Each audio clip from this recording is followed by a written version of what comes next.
months. Tojo. Hey Sunburns. Hey Nat. Okay. Starting a little early because I actually kind of prepared. And I was like, could chat with people for a little bit. Am I quiet? Is it because I'm just not talking to my mic?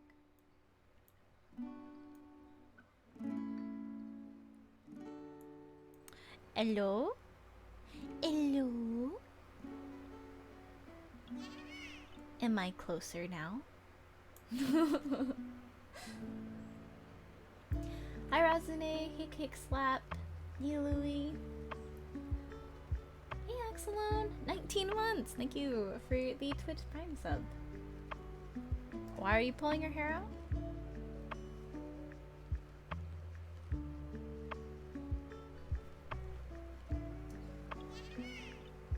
Hey Tonto! Over learning a new program. What program?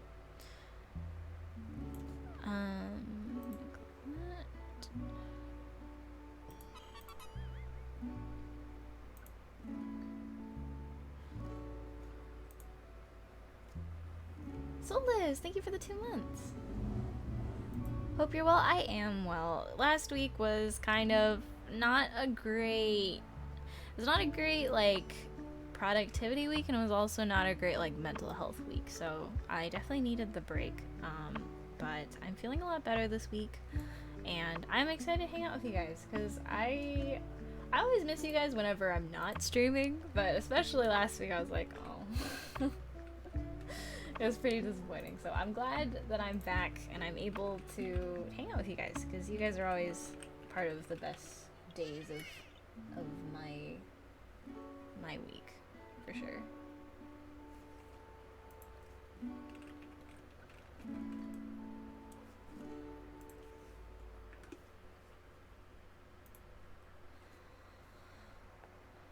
Haas, thank you for the follow. Learning a new virtual tabletop program called Foundry. Good luck, dude.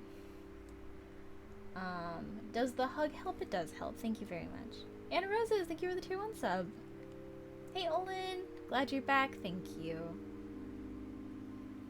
Thank you, Nat.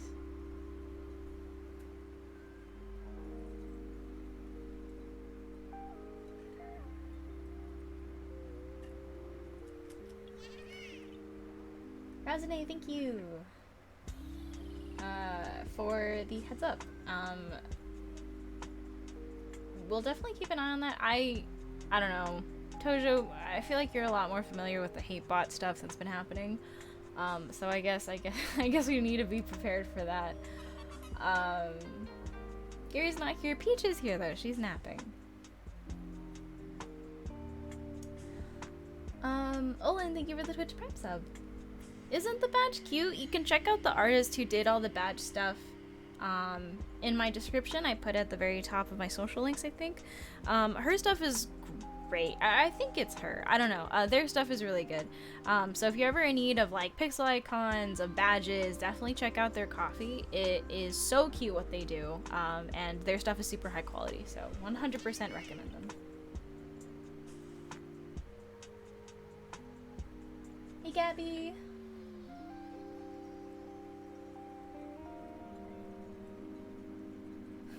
Hey Kino. Well, thank you. I'm glad you're here. Hey One Wing. Coffee is a website where you can give people donations, and a lot of people have set up individual shops on there. So,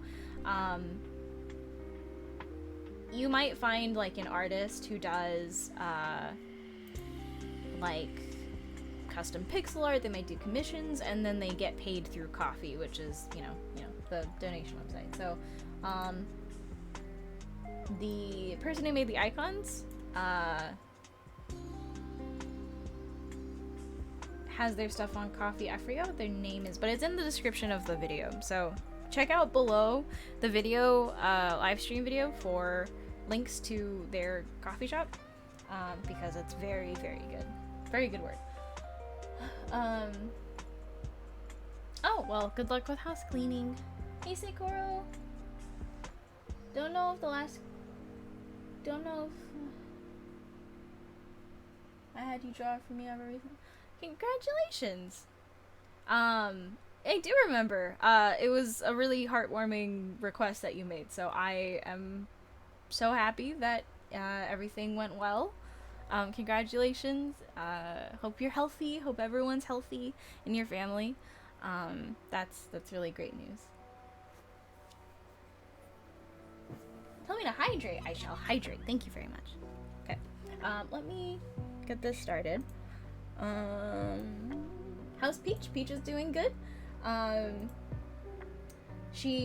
gonna speculate, right? I'm gonna speculate that I think at this point Peach should be around 12 pounds, 13 or 12 pounds. Yes, I have been sitting for too long. Thank you. I will get up. Which is a big change from her being 17 pounds when I got her in the end of January, I think, or end of February, one of those months. So she made a lot of progress in the weight department. She made a lot of progress in the kind of anxiety personality department too. Definitely come out of her shell a lot more. She's been she takes pets now. Like, I can kind of hold her and she doesn't immediately freak out. She's definitely a lot more comfortable with me touching her, and she's a lot more comfortable around the house as well, so she's been developing a bit more of a personality, which it's questionable whether or not that personality is actually a good thing, but it's what she came with. It's the whole package, right? So on top of her, losing weight, kind of losing a lot of the traumatic parts of, her, kind of like what she went through prior to me adopting her, she's definitely gotten a lot better habits, and she sleeps all the time now, so.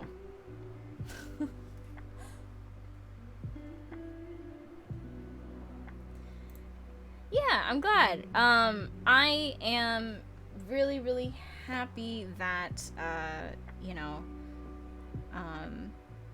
wait, hold on. I need to turn off this stream for a second so I can make sure that nothing weird is showing. Because I just got off work, so I don't want to break NDA on anything. I don't think it shows, but let's for sure just put it somewhere else.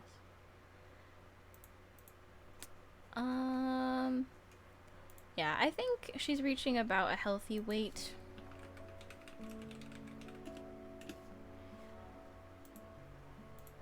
No.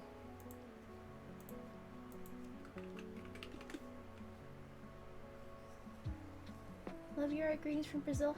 Hello. It's always fun whenever people tell me where they come from, because sometimes I forget that people come from all over to the streams, and I just kind of automatically assume that people are from America, but it's so not true, and it's always cool when you guys have stories from where you live. Okay. Where is it? Where is it? Where is it? Where is it? That's not it. That's not the right window. Go back. Okay, there we go. But yeah, she was a chunk.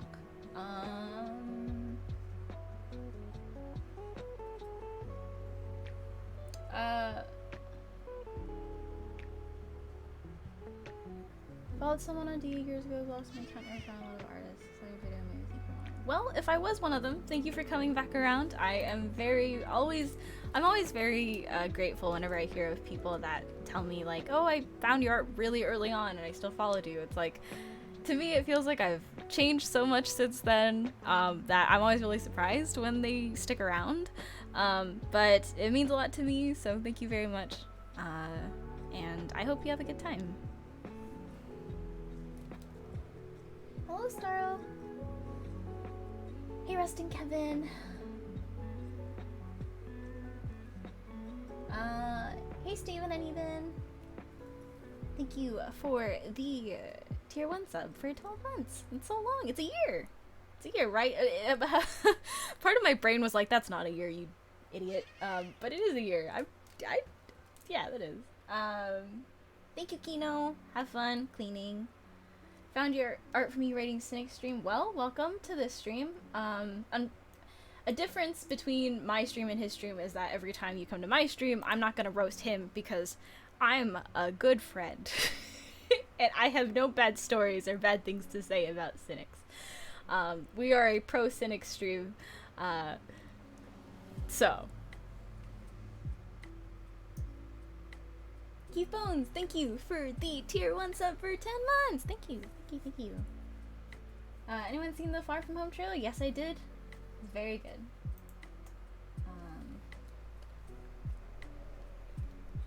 Let's see. I want my color wheel. So the first one we have up is a chibi, I think. So.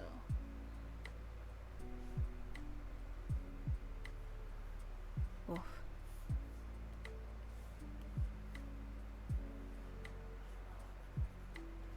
Starting off with something slightly different.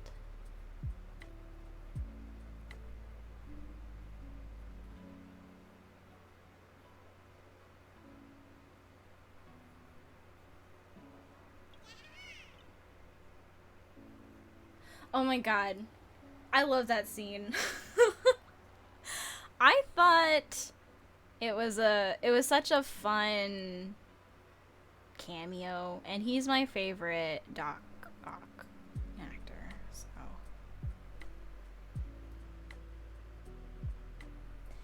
Neil, thank you for the tier 1 sub for 2 months. Thank you so much. Finally animating again after weeks of not being able to. I'm glad. Actually, yeah, all of you guys, tell me what you guys have been up to since I haven't seen you for like a week or two. Really interested to hear what you guys have been up to. Any new happenings, any fun things you've discovered. But congratulations on getting back to animating. I definitely know how it feels to have like weeks in between like doing pet projects or personal stuff. Finally getting to do all that stuff again after a while feels really good. So totally get you.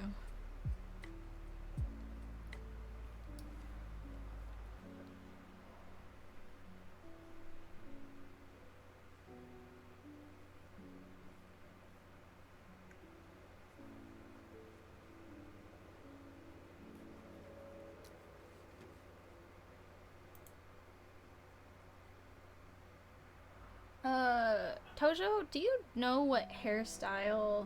Actually, most of you guys play this game, or a lot of you guys play this game. Do you know what hairstyle this is and what the back of it looks like? Because I have no idea what this hairstyle looks like from the back.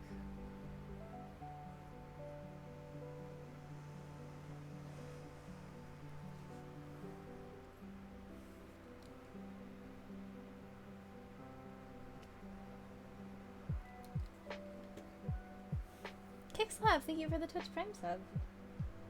Got into Prismacolors lately? That's cool. I haven't done traditional art in a while, but I remember Prismacolors always being very like kind of like a primo art supply, so one day I'd like to figure out how they work, but I think I want to do it the opposite way. Actually.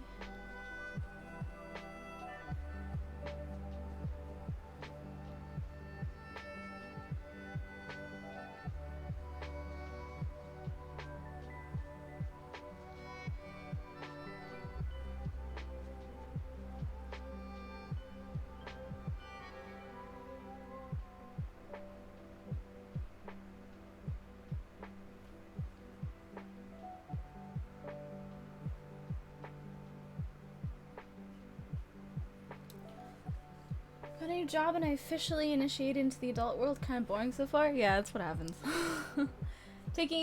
Learning Spanish seriously and making a lot of improvements. Nice. I always struggled to kind of dedicate myself to learning a new language. I feel like I'm just not one of those people that like naturally can pick up a language. So it's always cool when people, like I have friends who just, they're like, I feel like learning, I don't know. Yeah, they're like, I just feel like learning Korean, or I just feel like learning Japanese, and they just pick it up. It's like, and they're real about it. Like, I don't know. I feel like when you're you grew up a weeb, you're always like, I'll learn Japanese so I can go to Japan. Most of us don't do it. Most of us don't. Or like, you're like, I'll learn Japanese so I can read raw scans when they come out as opposed to having to wait for scanlations or whatever. Never happens. But some of my friends actually dedicate themselves to learning the language, and it's always very impressive. So if you're picking up a second language, or third or fourth or whatever, Godspeed. You guys are gods among men. Trying digital art for the first time, it's been fun, but it takes a while to figure out for sure. A bun? Okay. Almost ready to send out a novel manuscript for editing? Cool, cool. Good luck with that. Hope things turn out the way that you want them to, and that you get a really good editor who can help you bring your story to life. Learning Premiere Pro? It's a good skill to have, actually, learning how to do Premiere Pro. Ponytail with a braid on the side. Okay, yes, please give me a picture. I really don't know what it looks like. Moleskine watercolor sketchbook. Get back into watercolor gouache without being worried about wasting my nice paper. Nice. Hey, Nika.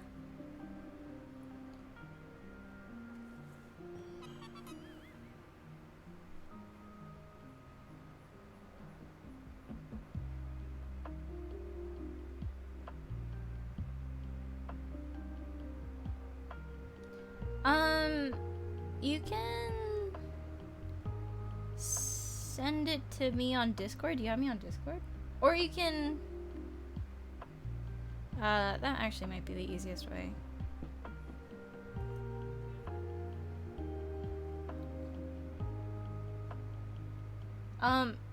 You should be able to send a link here, but I think we might have turned those off for the sake of the recent stuff.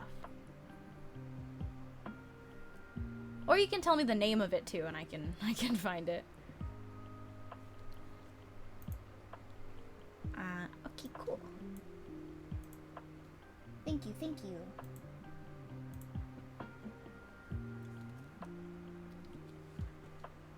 Oh wait.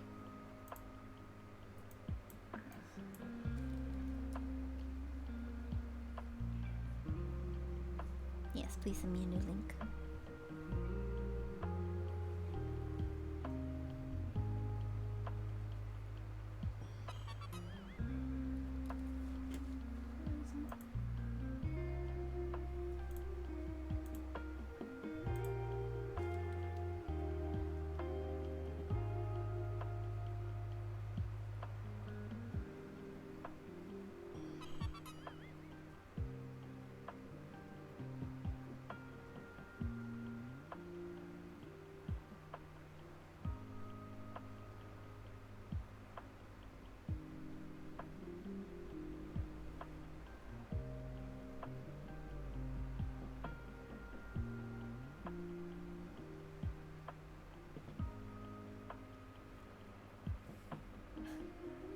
First time catching a live stream? Well, welcome. I hope you have a good time. Oh, you're awesome. Thank you, Jiv. Just followed you on I followed you on Instagram for forever. Just found out you stream, so I can come join. Welcome, welcome. It's always interesting when people are like, I didn't know you streamed. It's like, yeah, I mean, just like, I guess if you always missed out on the time or the announcement, I guess you just don't know, but it's been such a big part of, like, the last 2 years, and, like, longer for that, really. So it's always fun whenever people are like, I didn't know you streamed. It's like, oh, well, this is a new experience for you then. Because I think, very different from how I might present myself online when you actually hear me talk and you actually hear me, you know, respond to stuff. So I hope your dreams aren't crushed by me, you know, being who I am. But welcome to our little space here every Friday. Or most Fridays, I try. What are we doing today? We are doing charity commissions. So I still have a huge backlog of stuff from last charity that we did, which was in December. So I am going to work through that, make sure everyone gets their stuff, and yeah, so we're just gonna continue doing that for however long it takes me to finish them.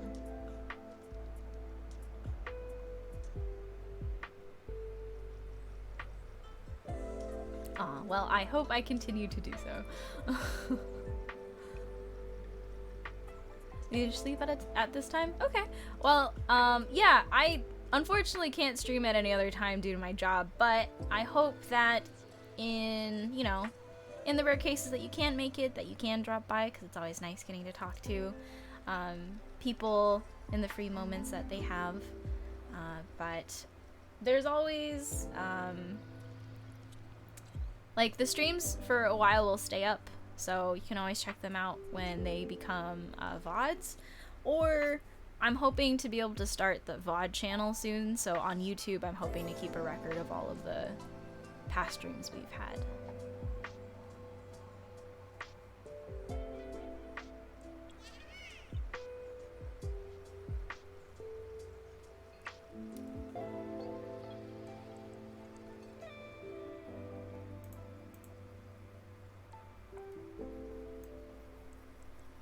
It's, yeah, it kind of grew from the fact that I usually had my last class around Friday at like 10, 11, like it would end at like 10 p.m.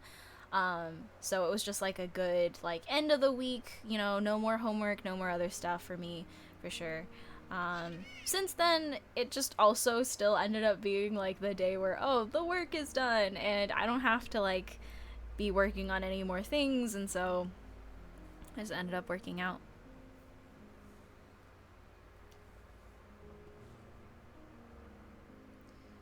Captain Jimothy, thank you for gifting a tier 1 sub.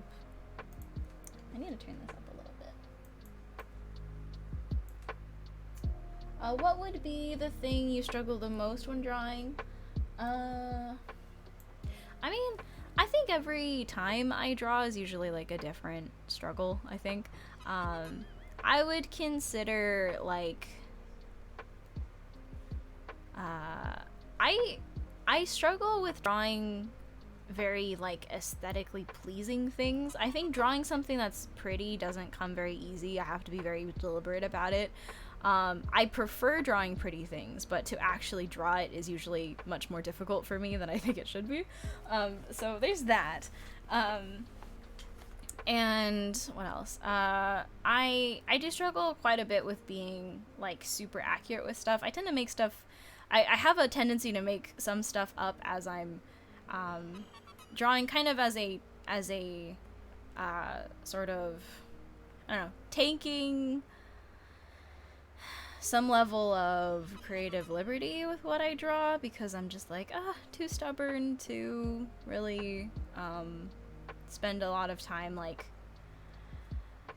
I guess, like going out and finding reference for things. So I'm just like, I think this is how it goes, and I try my best to be as accurate to my mental image of it as possible, but I get things wrong. And so there are times where like I'll be drawing an arm muscle and I'm like, I feel like this isn't how it works, and then like a couple of days later I'll actually look it up and I'll be like, yeah, that's not how it worked at all. So definitely a struggle there, trying to keep things like authentic and stuff. It's really hard for me really to apply like references to actual drawings that I'm doing, because it always feels like the reference doesn't perfectly fit what I am trying to draw. And so I'd much rather understand the basic building blocks of why, you know, objects react the way they do to certain situations, because it makes it easier for me to solve those problems authentic to that specific object's like circumstance. Like, oh, this, you know, fabric is folded this way and the light is pointing this way. What would it have done? And if I have the necessary tools to answer those questions, then I don't necessarily have to like go out and find that one specific photo that's going to allow me to, you know, realistically for sure communicate it, but then also potentially have to Frankenstein it into whatever I'm currently doing. So it's a toss-up. And then random other things too. Like I have days where I can't draw like nose or eyes or mouths or anything. Just days where that happens.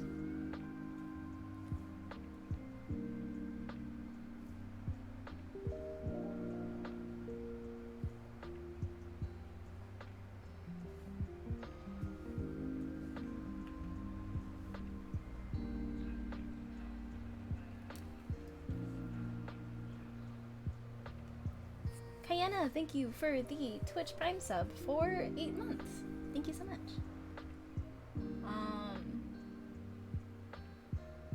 Thank you for taking the class. Do you ever make small references, or so you make self-references of yourself, or majority just look for stuff? I've done a variety of both of those things. I don't necessarily default to one or the other, although I think the majority of my stuff, I would argue, is probably I just look for references as opposed to use myself. It would be kind of difficult for me to, I think, find references for the things that I draw and use myself as the model for a lot of those instances.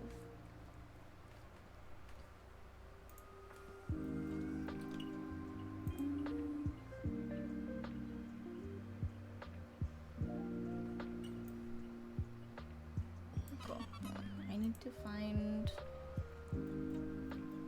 I haven't done a chibi in so long that I can't remember what they look like. So I'm gonna have to look at what mine was. What was it in? Assets? It wasn't assets.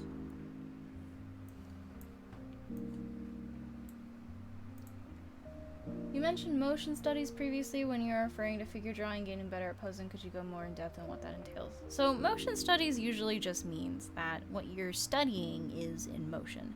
And that could be in the form of like a GIF, of a video. Essentially what motion studies force you to do, and this could also be like real life, when you're doing figure drawing from non-models that are walking around, doing stuff, doing whatever, you're doing a motion study.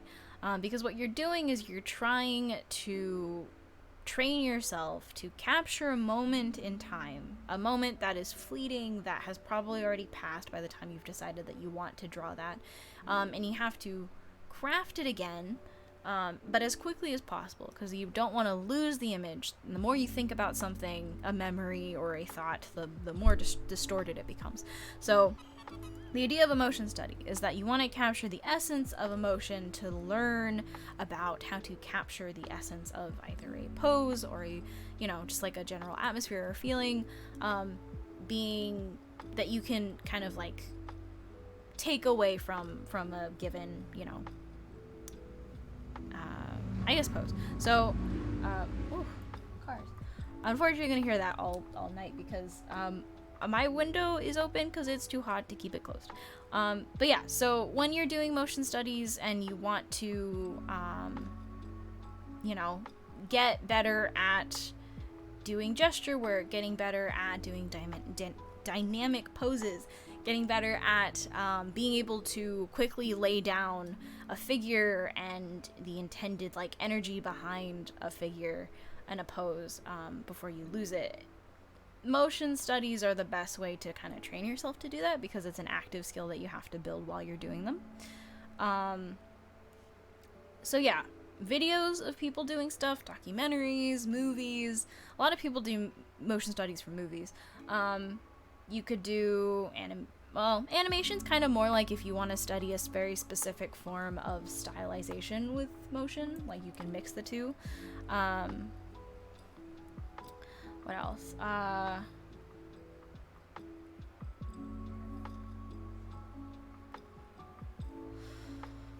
GIFs, photographs are... You could do a motion study of a photograph if you kind of take out the whole like live element of it as well.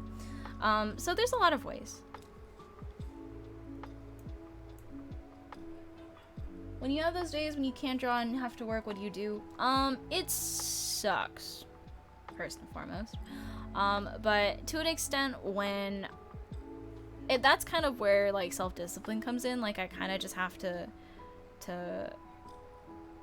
bite the bullet and just like, okay, I have to somehow motivate myself to do this, and that sometimes might require me to like sit down and just kind of get myself inspired again by like looking at other pieces of art, or potentially like doing a little bit of my own stuff for like an hour or two as like a warm-up, so I can, you know, get motivated in some small manner, and then just kind of try to painstakingly work through the day. sometimes on those days I'll use stuff like a Pomodoro timer, where it's like that one technique where you do like work for 15-20 minutes. Not no. How long do you do work for? 30 minutes? You do work for a certain amount of time, then you take a break for like 5 minutes, and then you do another set of work for a period of time, and then you take another break, and then you do another set of work, and then you take a longer break, and you do that over and over again. Sometimes I'll do that with a Pomodoro timer. Sometimes I will, like, in between, I'll do like my own Pomodoro timer, where like in between like milestones of like, okay, if I get all of this base colored, I'm gonna let myself watch a YouTube video. And then I do that, and then I'm like, okay, if I can get all of this done before like 3 p.m., I'll let myself like get food or something, or get a snack. And I just kind of try to like bait myself towards the finish line, because otherwise it sucks. I really do struggle with working on days where I don't want to draw or don't want to work, but when it comes to that kind of stuff, you kind of just have to make do with what you can accomplish.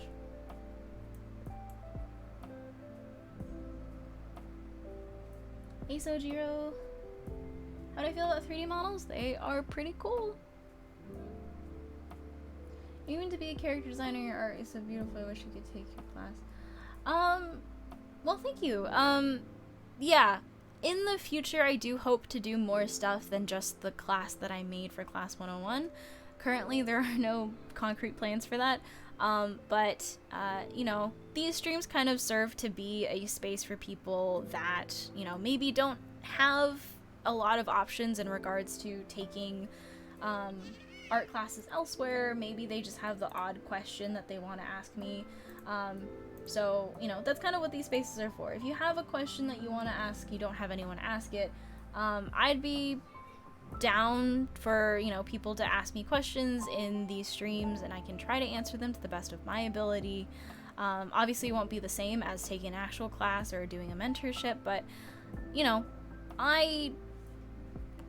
I'm available during these streams, and so if that's kind of something you're interested in, you know, always feel free to kind of just pop in a question that you're curious about. I don't really do demos or anything often, especially during these situations where I have stuff that I'm trying to finish, but I can talk for hours, as I typically do on these streams, if you ask anyone. So feel free to ask any questions you might have, and I will do my best to answer.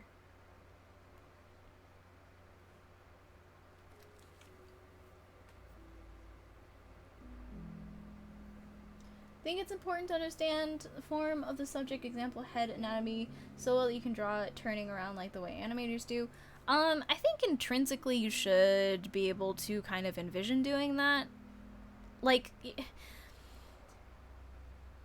I think understanding anything to a complete degree is always good, right? It's like, you always kind of want to have a full understanding of stuff.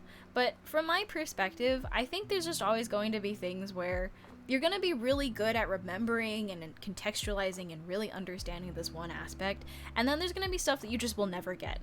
Like, for me, color and lighting and composition and atmosphere, everything required to do stuff like environments, and like compositions and stuff like that, I really struggle with, and so it takes me time every time I have to do it to like really sit down and relearn a lot of those basic elements.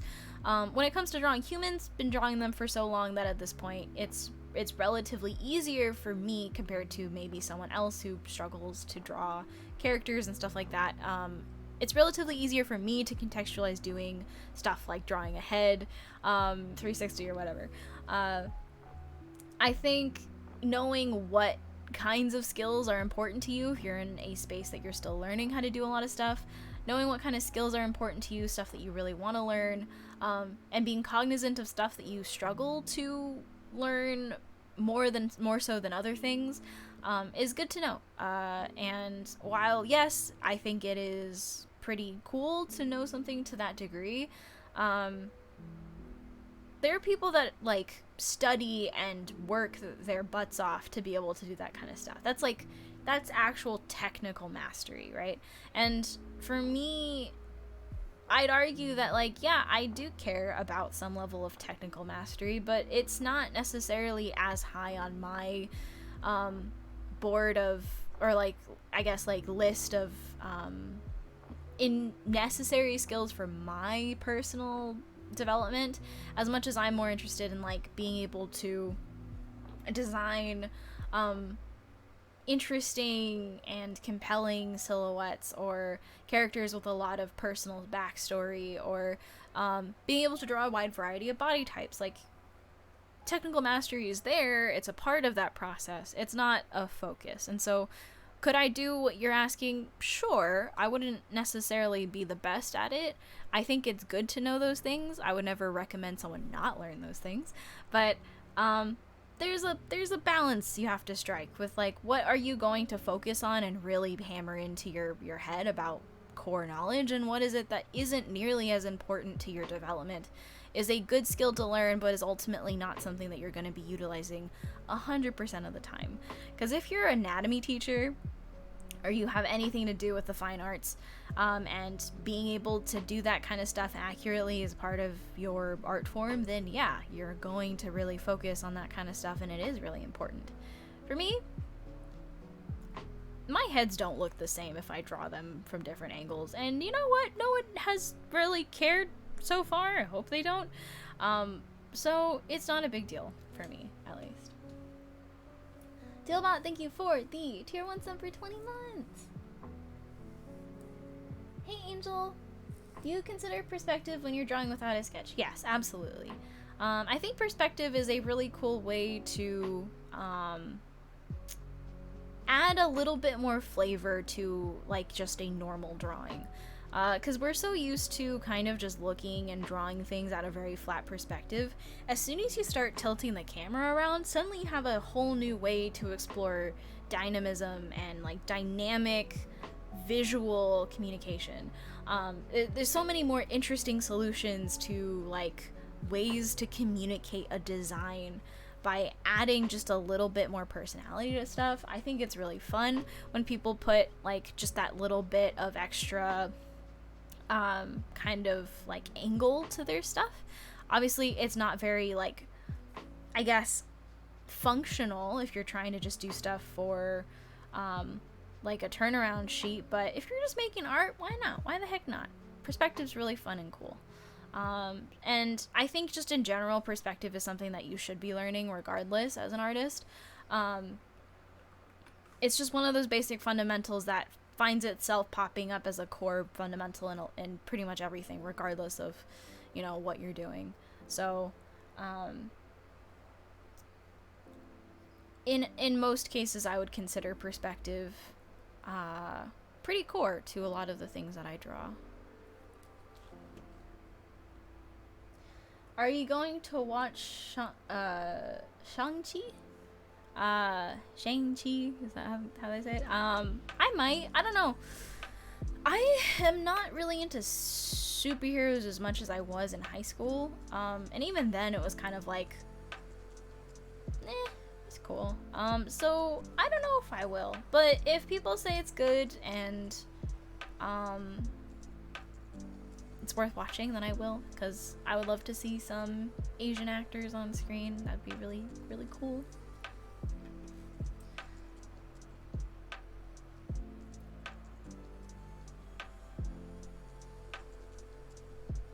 Absolutely not. I'm not gonna answer that question. What brush is, in your opinion, is best for digital painting? I think it really depends on your personal tastes. For me, I think opacity brushes with whatever edge I'm looking for at the time are the best. So any brush that has any form of opacity works really well for me. Some people prefer super textured brushes. Some people prefer not using the brush tool at all. They actually prefer using, like, mixer tools or something like that. All very different ways to communicate the same stuff. And it really depends ultimately on what kind of style you're going for. Some people even make do with just doing it with an opaque brush. But I think baseline painting has usually been done with brushes that have opacity controlled by pen pressure, and potentially size controlled by pen pressure, with perhaps a slight texture if you're looking for that.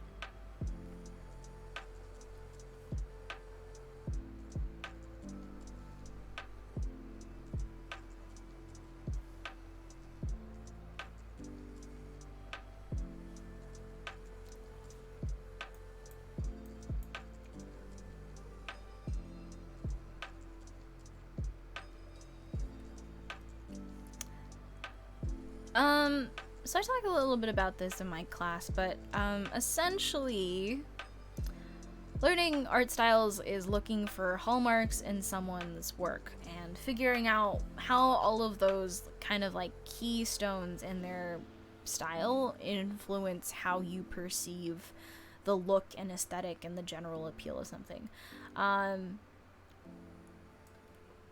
For me at least, if I'm looking at a style, I'll look at like the nature of their brush strokes, maybe what kind of tools do they seem to favor using, how do they put color, where do they place color. If they are more of a line person, I'll look at, you know, the quality of their line work, where do they put like places of heavier like a heavier emphasis on line weight, where do they potentially not have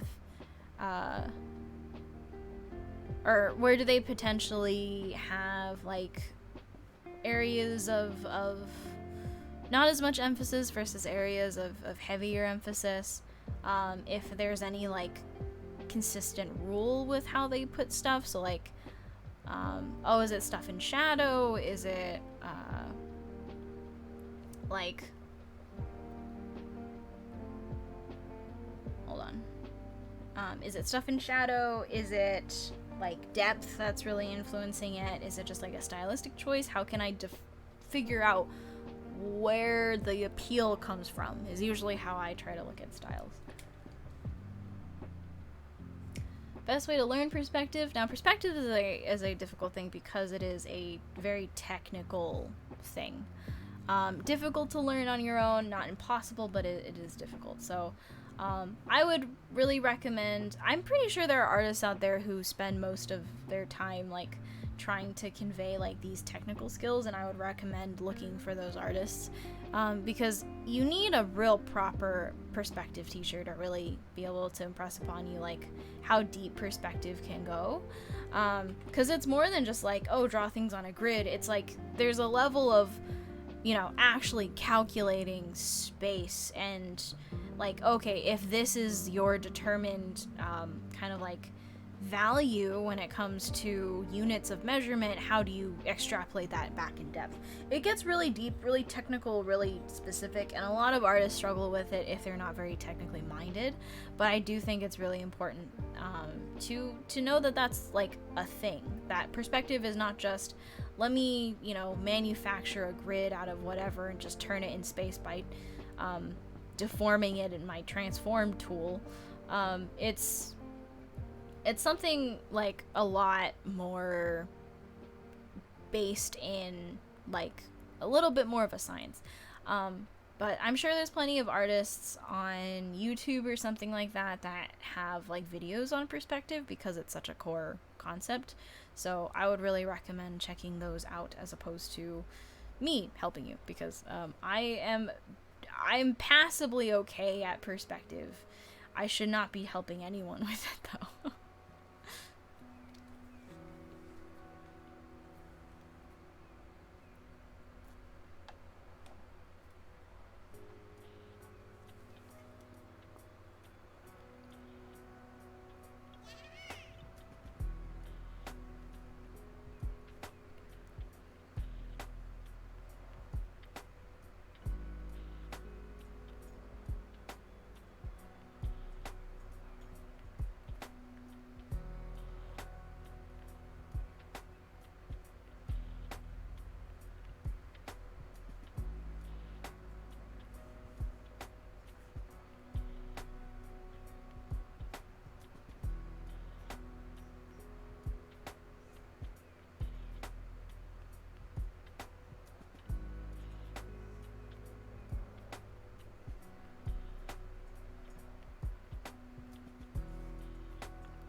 Jelly Belly, thank you for the Twitch Prime sub for 17 months.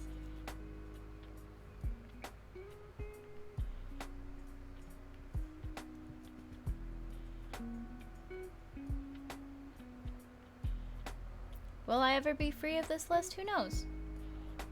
At some point, I will be.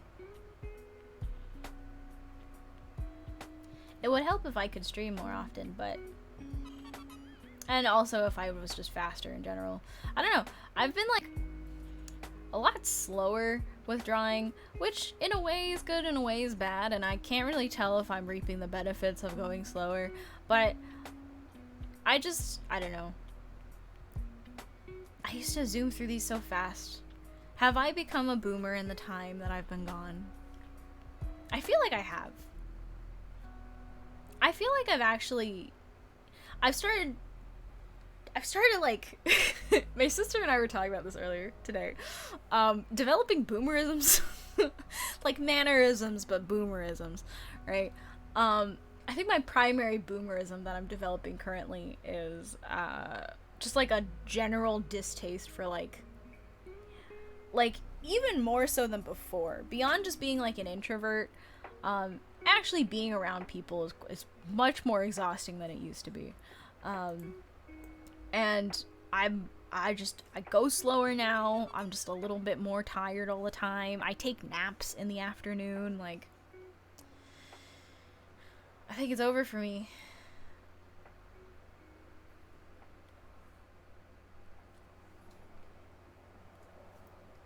When do you think is the right time to start posting your art? Feels like it's definitely not up to what I see on Twitter standard, but if I wait, it feels like I'll never post it. So that's the thing, right?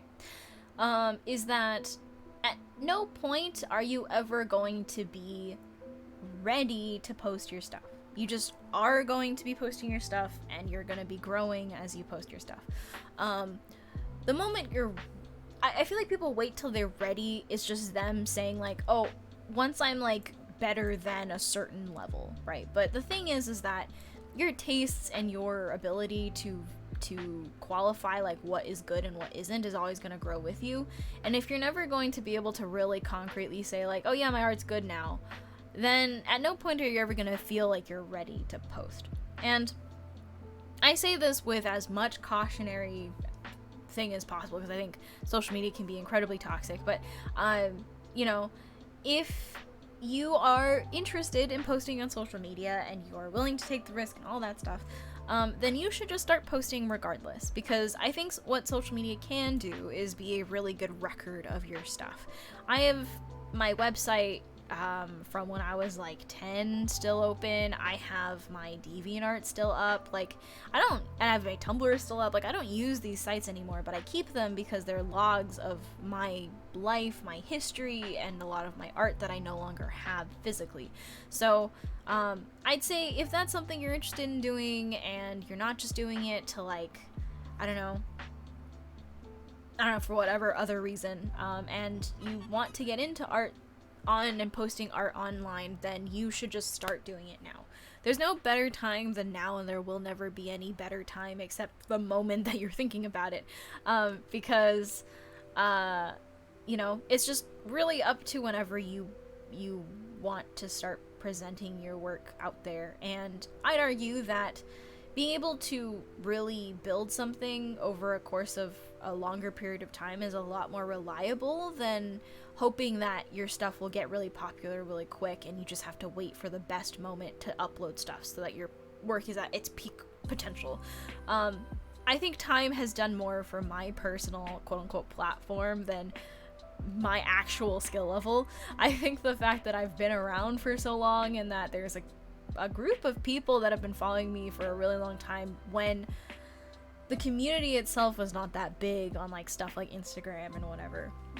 I contribute a lot of my personal success to the fact that I was there relatively early and I've been around for a relatively long time.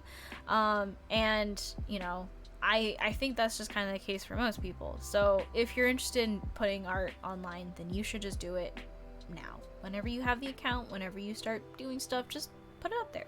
You don't have to really engage with it any further. You don't really have to get too deep into social media.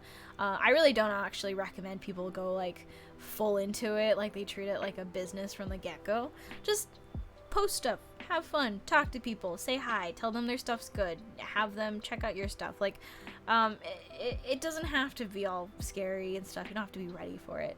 It's not like putting together a business, really. And I feel like some people treat it that way. Just have fun. It's a space to share your work. It doesn't really have to be much deeper than that.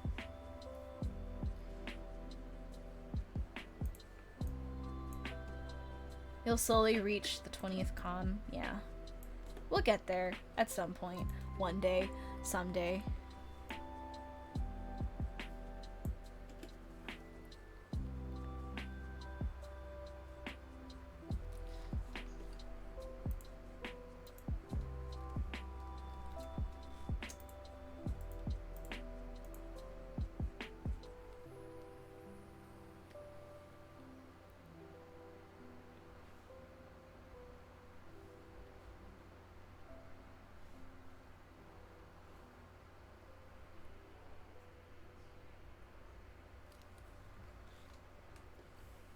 What am I today? I'm doing just peachy.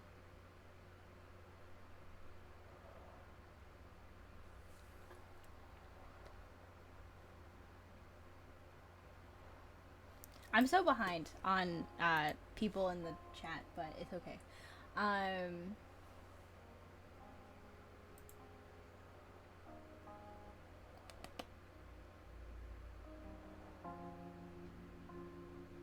Do you think posting art is better to post your own characters and don't post fan arts, especially when you should?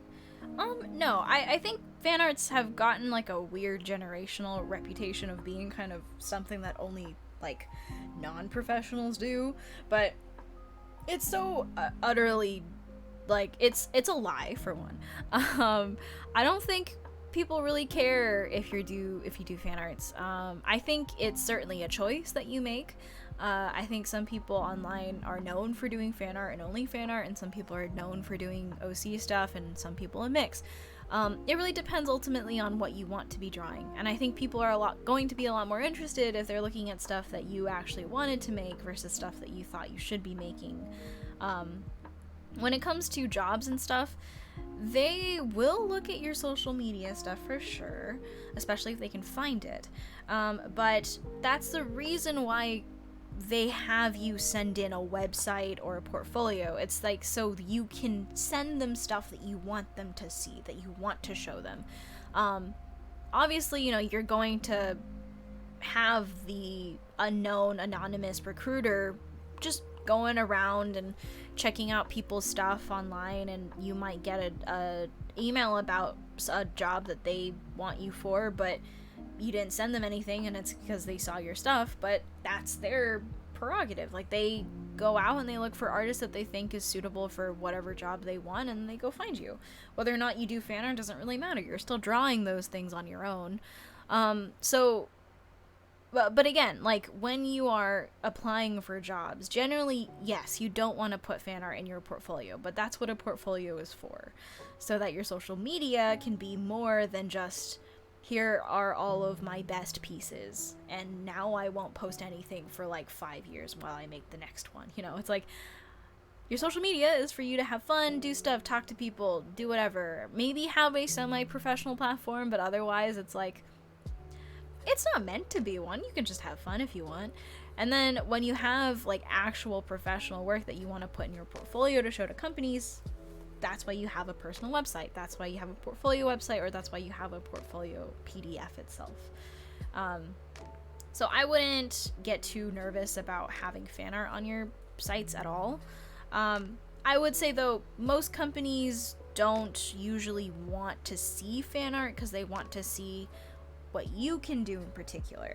And especially for stuff like character designers, character concept artists in general, drawing other IPs is not necessarily part of your job description, or it's not what they want to see from you on the job, and that's what you should be putting in your portfolio. So depending on the type of job you're looking for, if you're looking to be a character designer or a concept artist, everything in your portfolio should be original. When it comes to schools and stuff, it doesn't matter as much. A lot of people will put fan projects in there, so like if someone makes a champion for League of Legends, they might put their whole champion project in there, and it's like a whole pitch deck, and sometimes people are down for it, but I'd say keep fan art stuff on your socials. Portfolio stuff should be absent of fan art, if you can.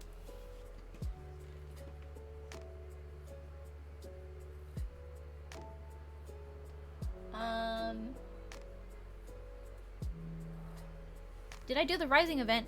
Hey, I was at work and then I started streaming. I'll do the Rising event tonight.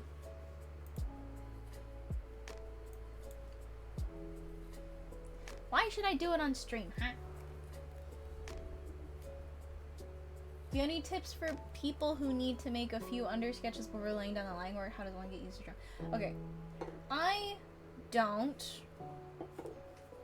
I'm not trying by streaming, by drawing.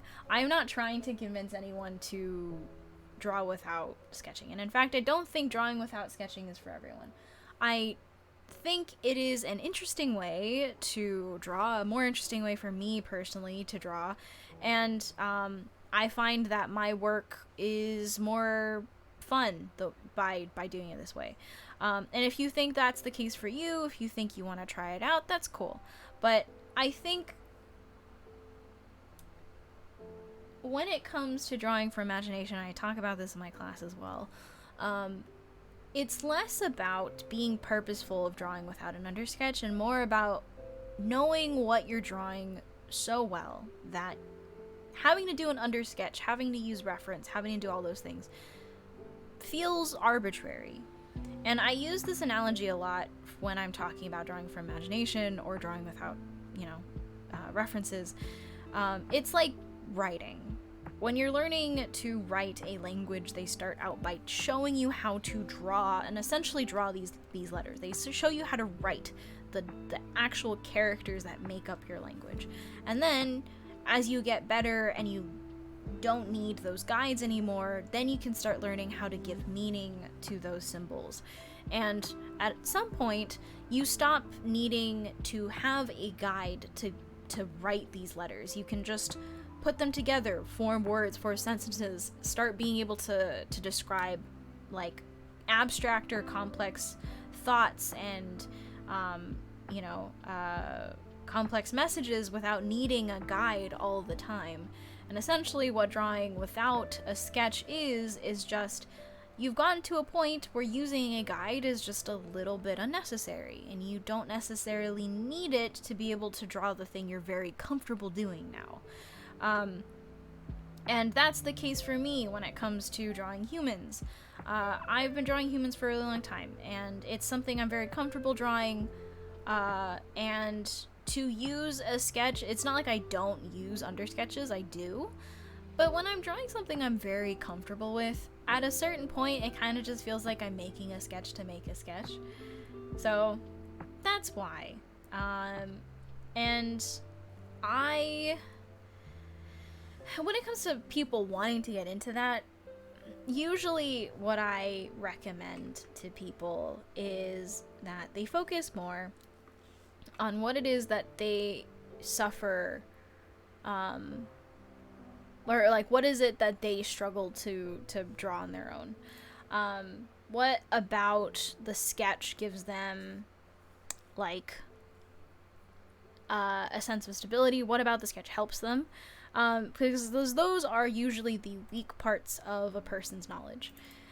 When you have a like gaping kind of chasm, a missing knowledge in your repertoire, that's usually when you will struggle to draw from imagination, will struggle to draw without a sketch. And to draw without sketching, without guides, without references requires you to have a well-rounded knowledge of the thing you're drawing. This is usually why I can usually only draw humans from imagination, because I'm very comfortable with anatomy to a certain extent. I'm very comfortable with drawing characters from different perspectives, drawing a variety of clothes, and so I'm able to kind of make all that stuff up solve those problems, put them in different poses, because I'm very familiar with every aspect of it, for the most part, in a workable manner. But if you're still using guides and you're still using sketches, that means you're not comfortable with that. And if you resolve to learn how to draw this way, you have to personally come up with what is it that you're missing in your core knowledge. What is it that you're uncomfortable with still that is preventing you from communicating things that, you know, to you might seem like, oh, I'm familiar with how to draw a human, but drawing a human from imagination is a completely different thing. So, you know, really good to revisit fundamentals when you're learning how to do this stuff. It's really good to, hold on.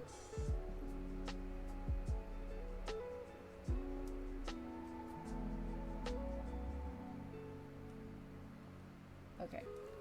This one's a little bit more involved than the other ones. Okay. What was I saying?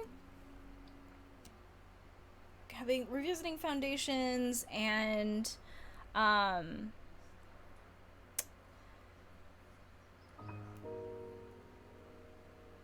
guess just kind of like taking like a good look at what is it that you're capable of and what is it that you're still struggling with.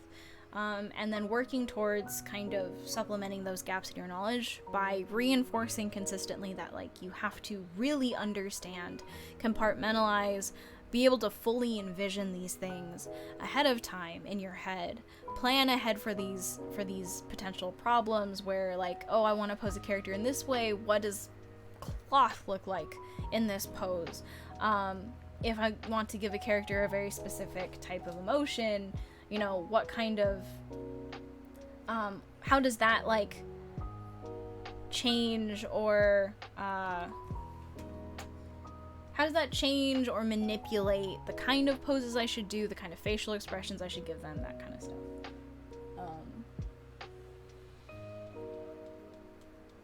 Yeah, anyways, long-winded answer. There's a lot of stuff.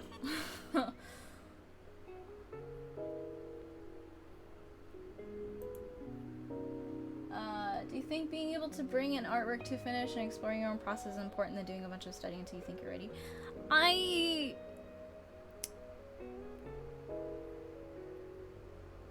Yes. I don't know why I hesitated. Yes.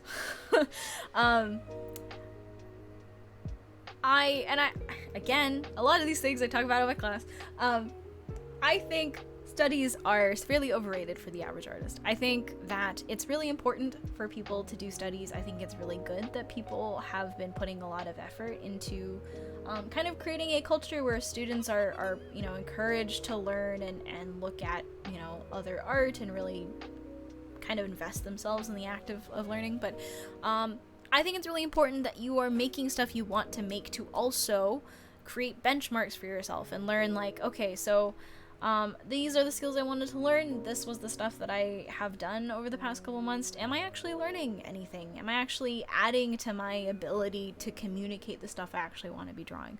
Because that's essentially what you're learning to do. That's why you're making studies, I assume, is like, you want to do something.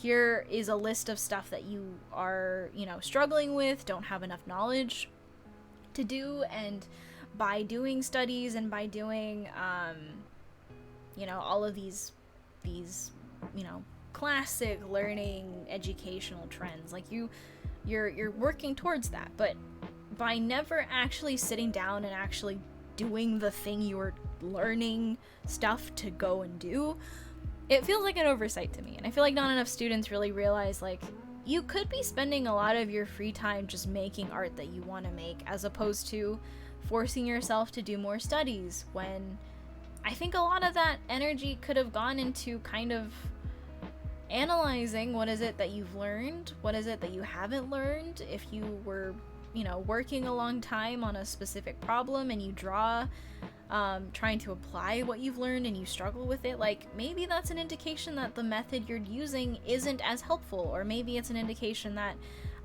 you weren't really investing yourself in what you were learning, or studying. You were just going through the motions of doing an assignment. And you can't know those things really until you've had to put them to practice. So yes, I 100% think most students, if not all students, should always be taking time to just kind of draw something that they want to draw, that is the reason why they're learning how to do all these things. Mainly also just because I think that stuff's more fun.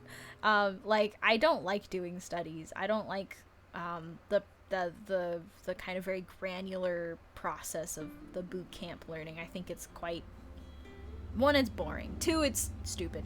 But that's just because it's me, right? I don't learn like that. I learn best when I'm drawing stuff that I want to draw, and I couple that with studying kind of on the fly, I guess. So for me, I would 100% hope to see more people just actively making art that they want to make, as opposed to, you know, kind of just always making studies and hoping that at some point they're going to be good enough to do the thing that they want to do. No, just do the thing you want to do right now. If you're gonna suck at it, you're gonna suck at it. Then you know that you suck at it still, and you can actively work to remedy that, as opposed to just hoping that blindly all the effort you're putting into these studies are just gonna manifest into something that works out, is better than the art you made a month ago. Like, you can't know that for sure. So yes, the answer is yes.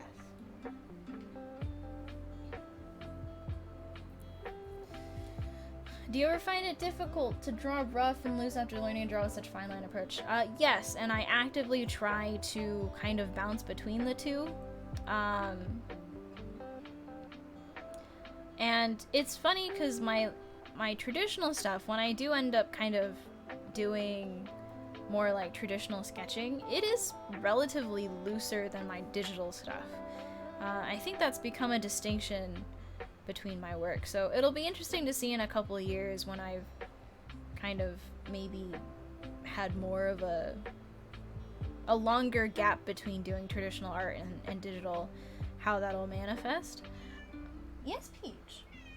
Yeah, Peach. Are you hungry? Is that why? Let me fill your bowl. Yes. I hear you.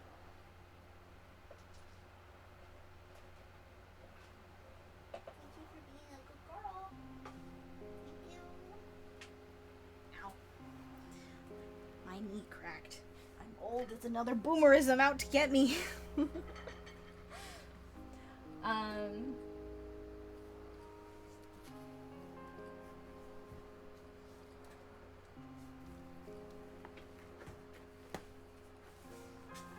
Sometimes certain drawings feel better when it's messy and sketchy. How does one bring those drawings to a clean state without losing that grip? Interesting question. I have no idea. It's a problem I also deal with, and when you find out the answer, let me know.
This is a full body, I think.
Um, this one's gonna suck. Because I have to draw one of the things I hate drawing the most. Which is guns. This one has a gun in it. I can't draw guns. So we're gonna have to see how this goes. It's not gonna turn out well is basically what that amounts to. So this is gonna be the last commission of the stream probably, because this is gonna take me like 5 hours.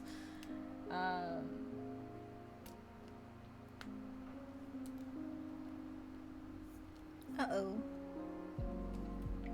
Oh wait, no, works. Yes, okay.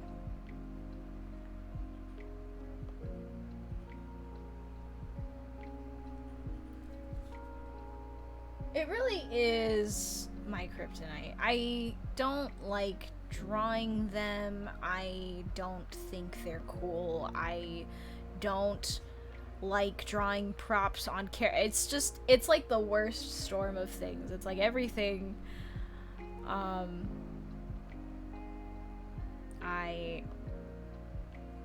hate, but it's okay. We're gonna do this because the commissioner deserves a good reward for participating in our charity stream, so I will work through my biases and draw the damn gun.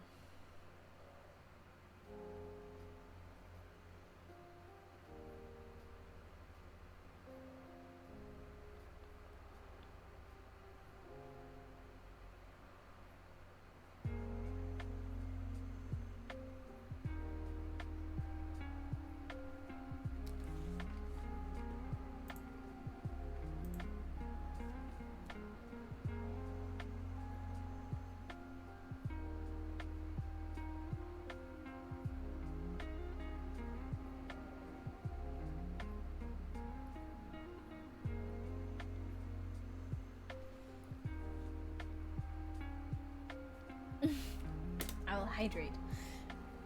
I don't know.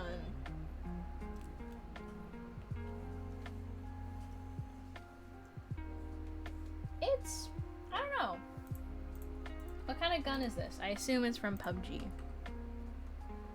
It's this gun. It looks like a rifle.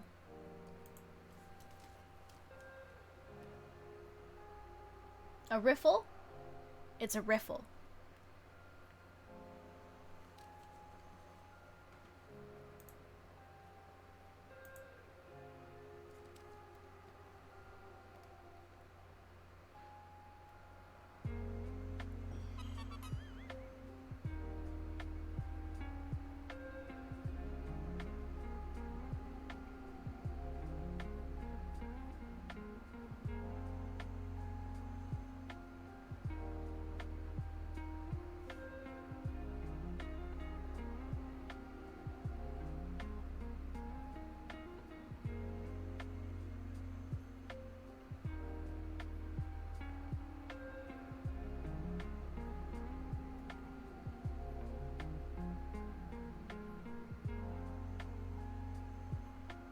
Get up and stretch.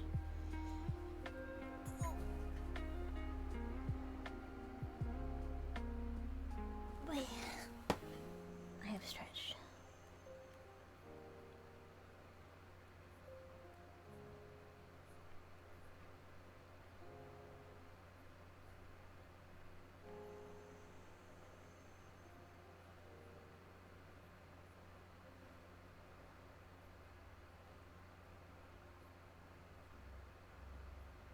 Can you hear the music, by the way?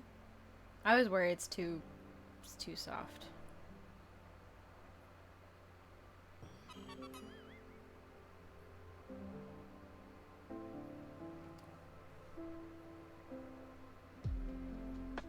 Hear the music.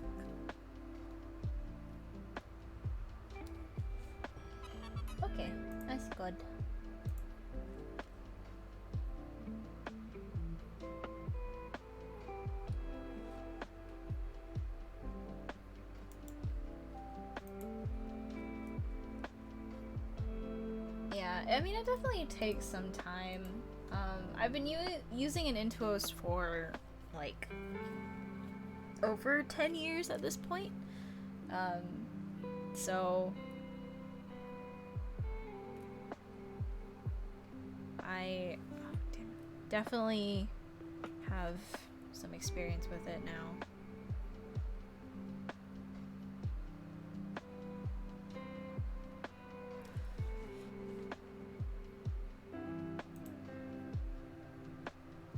Oh, did it finally expire? Did I set it up to expire? I thought I didn't.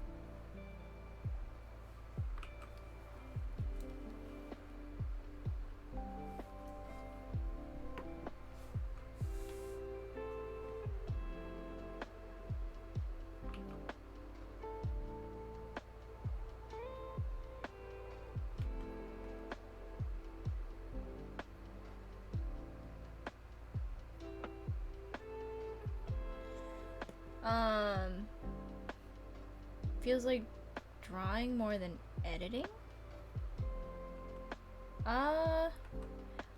I'd say that drawing with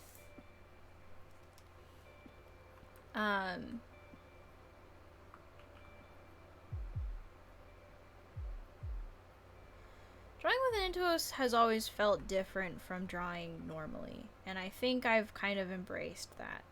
My style when I draw digitally is very different from when I traditionally draw, and I used to think that my style or whatever my habits were, my art, it would however I drew when I was drawing traditionally is whatever style my art was. But, you know, now I do most of my stuff digitally, and so now I think a lot of people recognize this form of my art more than my traditional stuff. So I'd say I guess I embraced it, the differences between the two, because I wasn't going to spend the time to try and, I don't know, force myself to draw the same. I don't really care. Different experiences, which is why, you know, sometimes when I get tired of digital, I will just switch over to drawing traditionally for a while or using a different medium, and it helps stave off the monotony of using just one type of medium.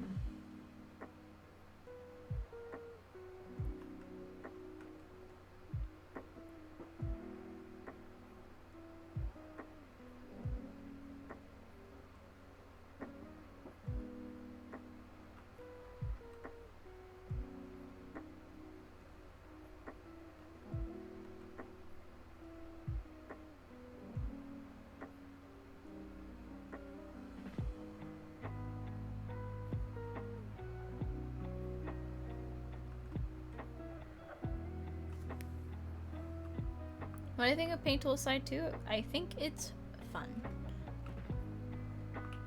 I don't use it very much, but I'm glad it's in development.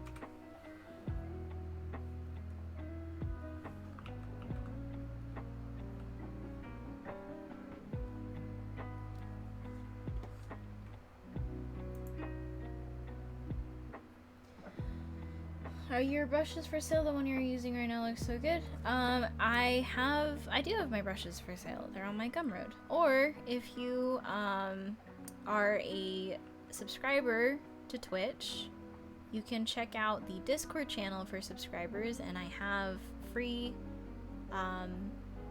brushes linked for anyone who subs. They are kind of in packs, so I at a time released them kind of with a bunch of like JPEGs of, you know, the real JPEGs and PSDs of like the real art files of stuff that I'd done that month or so. Haven't done that in a while because a lot of the work I've been making has been very, very heavily NDA'd.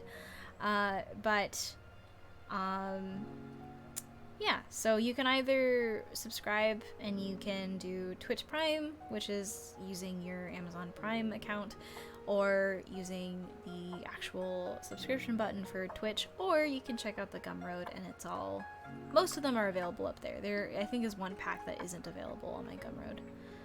But, yep. Do I have a favorite fine artist?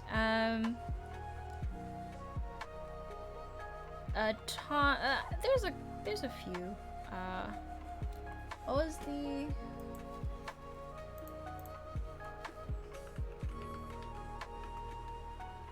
There you go.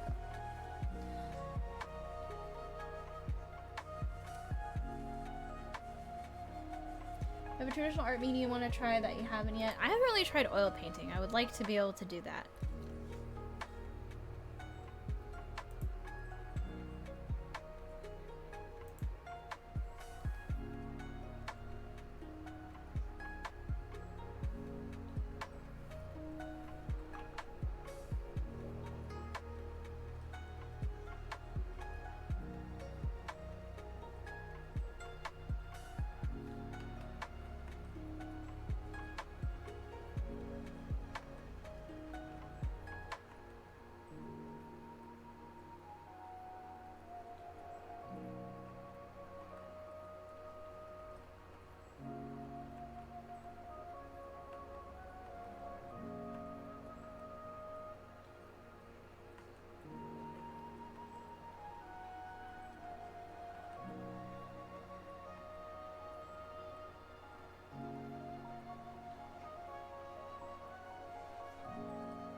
I think it's always good to have mediums that you can fall back on whenever you get tired of one.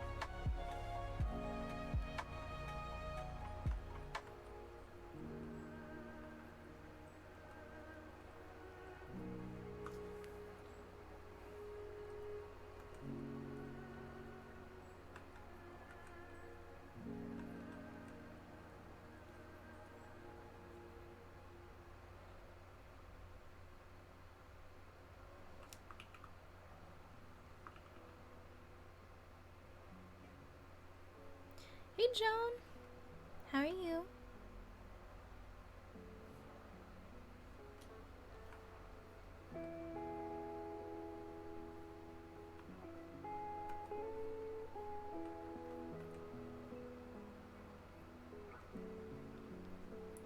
I'm doing good. It was the end of a long week, but we're here.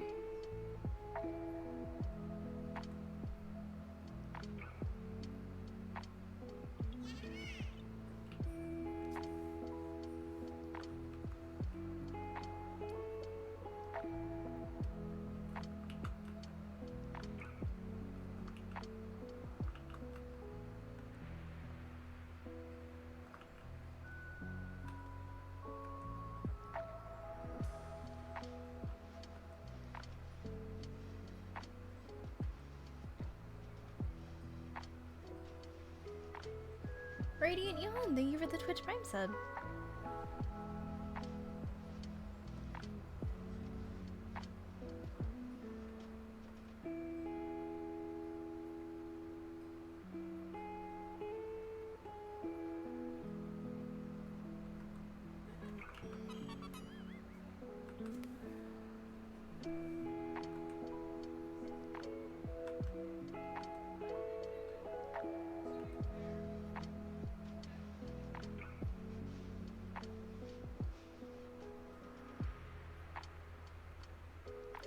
This is tucked in.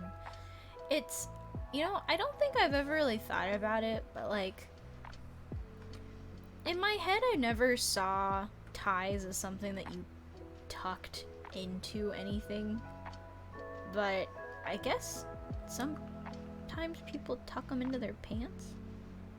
Like when it's long enough, you tuck it into your pants, and like, I never thought about it. Like, sometimes they're long. I don't know. It's like such a weird concept. Like, I don't know. As a girl, I never have to think about ties. So like, the idea that when it's long enough, you tuck it into your pants is like such a weird concept to me. Thank you, Sky. Laminated card, thank you for the Twitch Prime sub.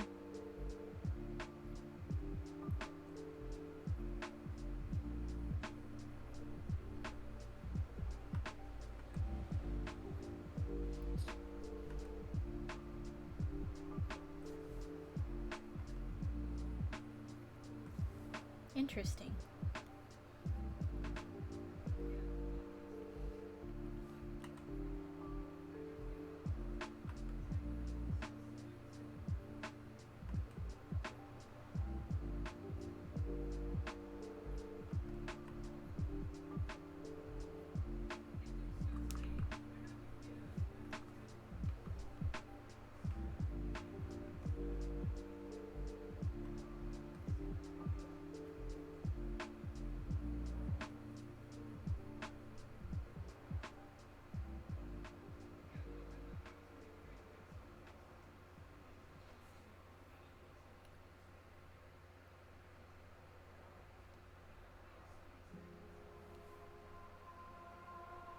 Oh yeah, people do that. They put it in their shirt pocket. It always looks really funny.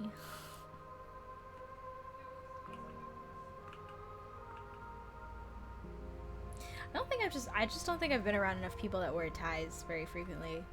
And there's sometimes where like I see people wearing ties and I'm like, wow, yeah, that does seem very, very inconvenient just to have like a hanging piece of fabric around your neck that moves every time you move. So I'm not, I guess I shouldn't be surprised, but I am.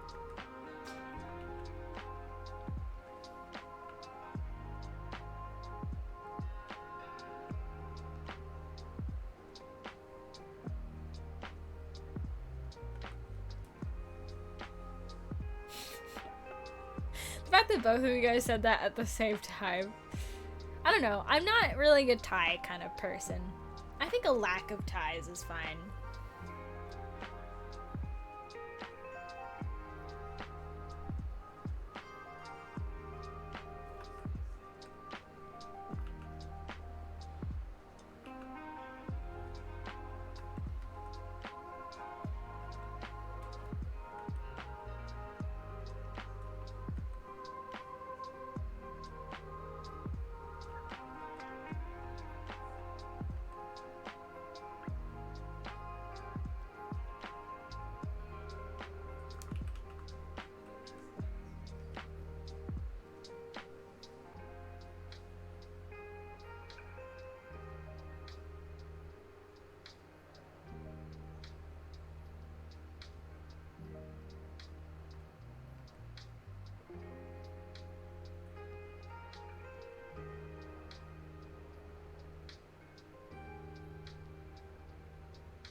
So I think there is kind of a there's a collection of muscles that I think should be knowledge that you should know at a baseline, and I'm of the personal belief that anatomy is something that you should learn the names and the functions and the names and the functions of, essentially.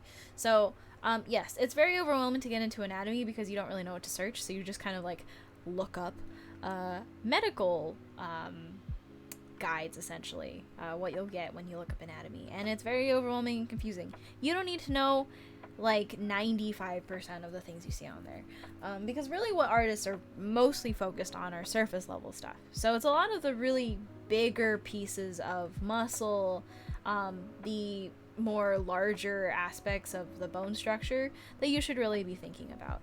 Unfortunately, that's not really accessible knowledge for a lot of people, but I do think there are a lot more anatomy related courses online that are for free.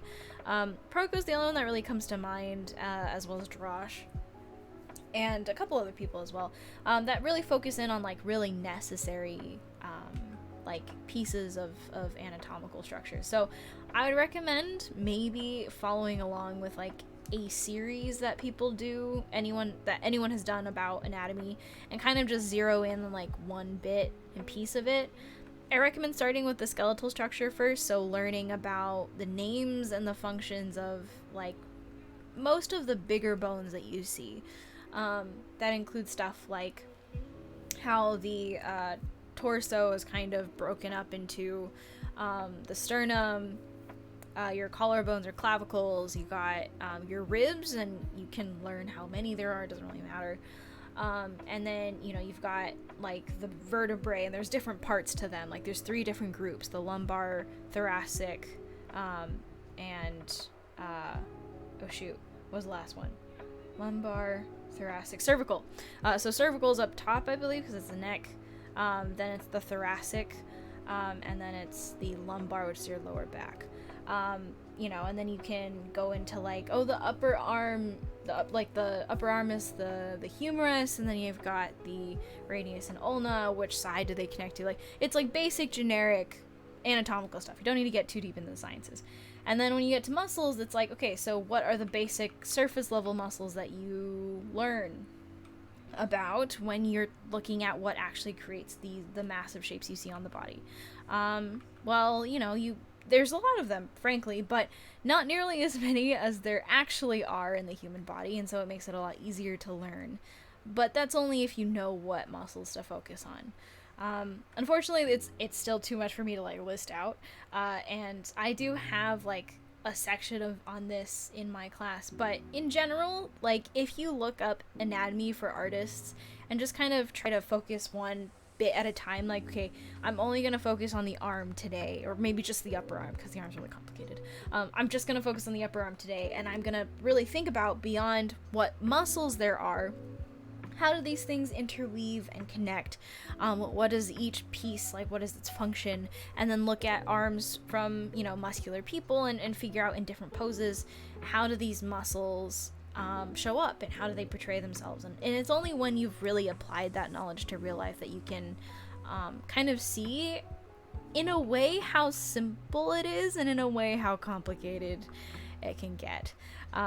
Because you know, it's not something that you can just learn once and get it. You kind of reinforce it every time you learn to draw characters or are drawing a human at all.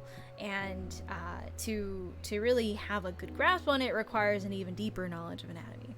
When you're just getting into it, though, I personally recommend kind of starting with the learning like basic functions and structures, and people like Proko and Drosh do a pretty good job of breaking more complicated topics down into simpler ones. And I would say, honestly, take your time. I feel like a lot of people who feel super overwhelmed, they feel overwhelmed because they also kind of wanted to learn it quickly, and so they dive into it, and they're like, okay, there's no way I'm gonna remember all of this in the time span that I've given myself. But the thing is like, you don't have to learn this really well or really understand this stuff for a really long time. You kind of add on to this knowledge as you go. So I would break it down into individual parts. Don't look at medical journals, don't look at anatomical diagrams. Look for artists making videos for artists on anatomy. Pinpoint what muscles they seem to be pointing out that are more surface level. So they're usually the bigger ones, the one that actually creates shapes underneath your skin. And write those down, learn what they do, learn where they connect to, because that's really important with muscles. Learn what their function is, and start tracking them on like actual model photography. The sooner you can start contextualizing an anatomical like figures and maps and muscles that you learn on a diagram to actual real humans is where the actual value is. It's really pointless to learn anatomy and only learn it in the context of a static human muscle figure. You have to learn it in context with people utilizing those muscles to do certain things. When do you best see the tricep or the bicep? You know, when do you best see the muscles in the arms kind of rotating across? What kind of pose does that require? What position does the hand have to be in for you to see like all of these muscles crisscrossing around the arm? What kind of context does that pose have to be in? You know, and models with a lot of muscle definition, especially art models with a lot of muscle definition, are really good at that because they're lit in a specific way so that you can see those muscles. To use that alongside, you know, learning the names and the structures, I think is the best way to go about it. Not necessarily the easiest way, just the most comprehensive way. Whatever easy way for you to break that down is really dependent on you. If it helps to focus on individual parts, that's great. If it helps to kind of get an overall picture and then start kind of focusing down, that's cool too. Making notes, making diagrams, doing a bunch of studies, trying to pinpoint stuff out, or even asking for advice from people who, you know, maybe seem to have a better grasp of anatomy, joining people's discords, getting involved with other artists also learning anatomy. All of these things are really good resources. All of these things I would recommend getting into if it's something that you're comfortable with. But just from a baseline, anatomy is going to be extremely overwhelming regardless of what time you get into it. It's just something you're going to have to learn to break down for yourself into digestible chunks, and figure out what is the best way for you to really remember and internalize, you know, the structure that you're learning. Because anatomy is beyond just remembering that it's there. You have to know how to utilize it as a tool. But just to start out, YouTube's a great place to start.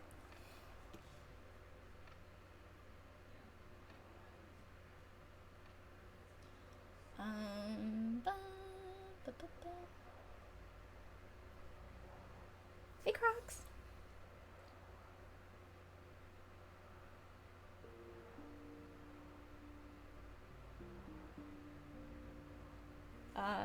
Toko Rapid 6?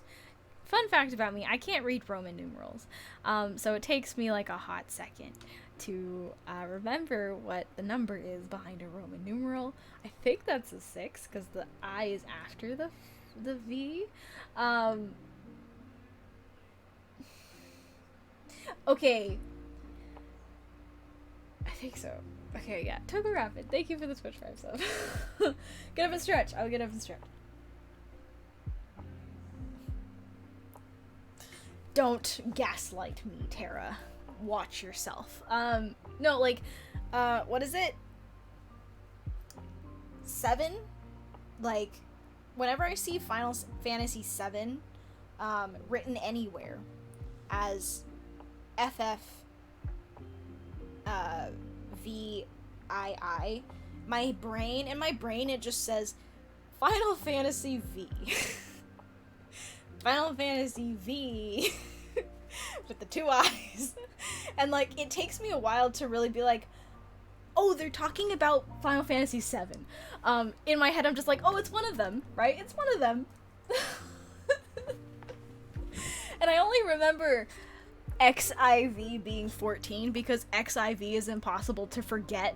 And I'm just like, I know it's Final Fantasy 14, and I know XIV is the designation given to that game, so that has to mean 14. Do I actually understand that it meant 14? Absolutely not.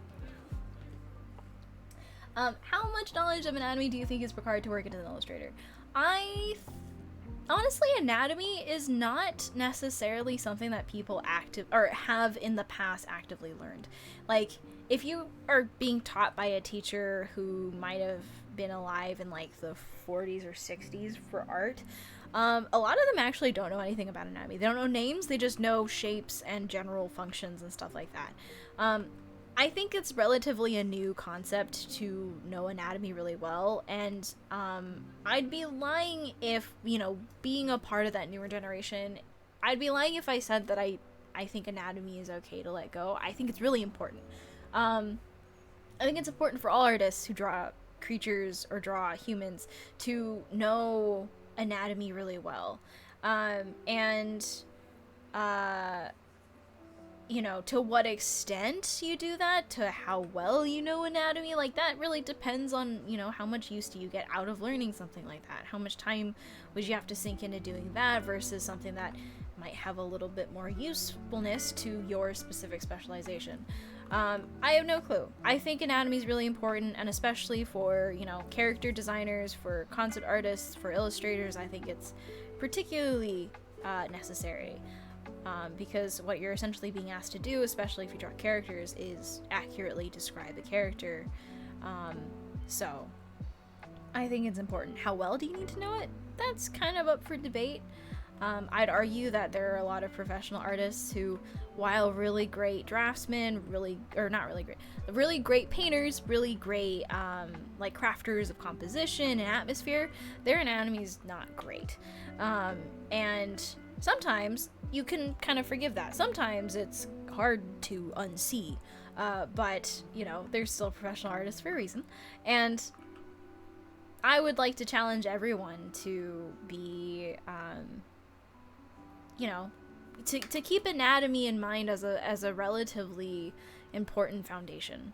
It matters a lot to me, at least, and if I can impress anything upon you, anatomy is a very useful skill.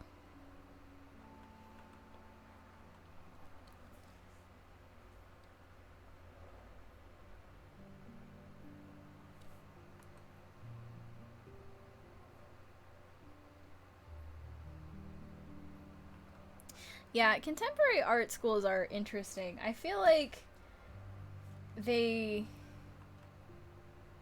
I don't know. I don't know what to. I've heard so many stories about people who've gone to contemporary art schools, and it's just like not the art school experience that I'm used to hearing about.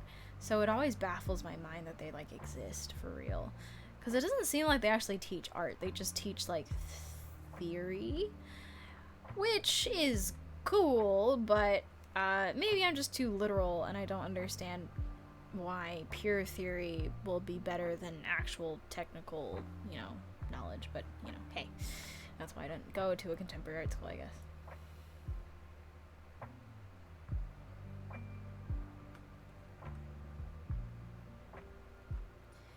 It's not an easy thing to get into. Beginners, and I think that's changing, especially with kind of like the new advent of people getting really into like study groups and a lot of younger artists thinking like, oh, I have to get into like a regimen where like I warm up every day and I do my exercises and stuff.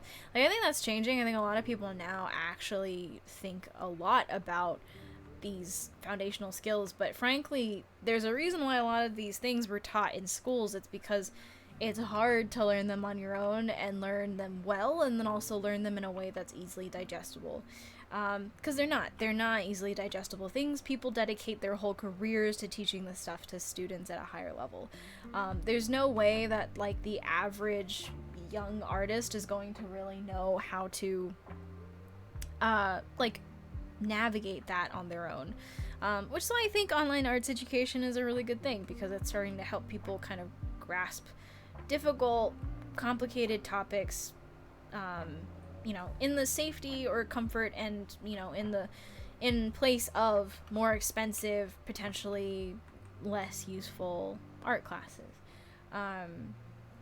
But I do worry that people who get into art purely outside of education or outside of a responsible educator, they might form poor habits when it comes to learning these things and learning how to internalize this kind of information, because it is overwhelming and it is really hard, and I would hate for people to kind of, you know, spend a lot of their time learning this kind of stuff and end up not really learning anything at all. But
Yes, Peach?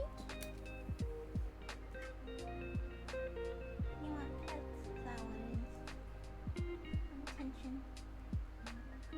Busy though.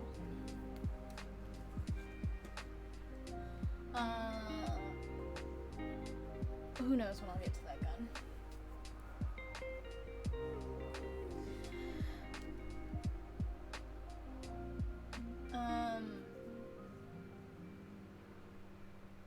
How much of an accurate anatomy do you think is forgivable over shape design? Now that's the real question, right? Is like, you know, at what point does it not become a lack of concrete knowledge or a lack of accuracy, and it's about, you know, stylization. It's a purposeful choice. When does it become that?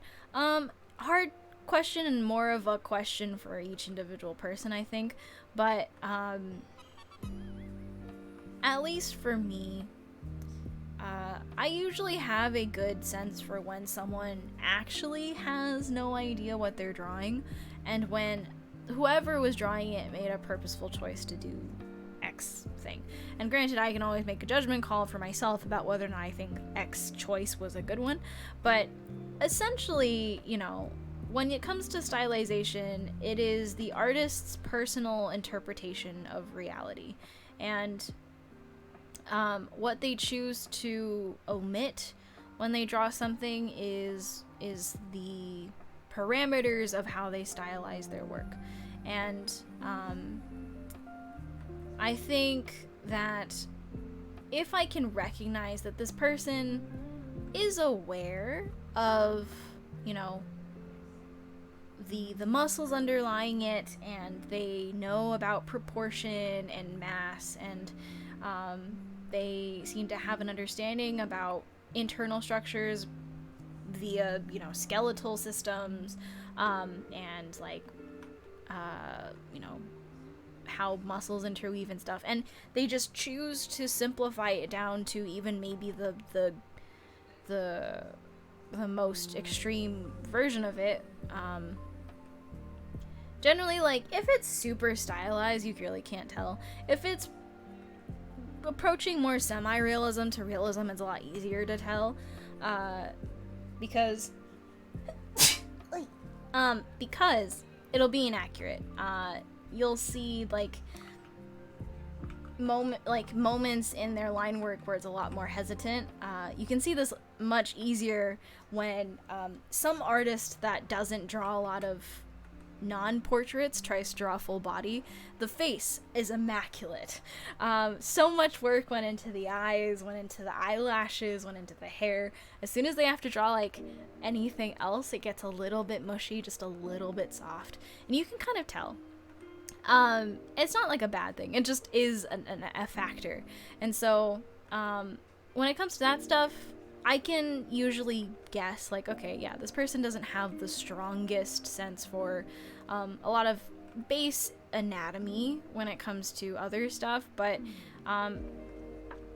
when they have like consistent stylization across the board that doesn't randomly like drop in quality as soon as they get out of an area of focus or with a lot of love and attention, then it's like, okay, I think this person is making a choice, a deliberate choice about you know, simplifying this shape or these sets of muscles, or choosing to completely omit it to draw just like really simple, almost just cylinders for forms and stuff like that. And you know, again, I make the judgment call about whether or not I think that looks good, but ultimately it's still a hallmark of someone who knows what they're doing. They just made a very deliberate choice.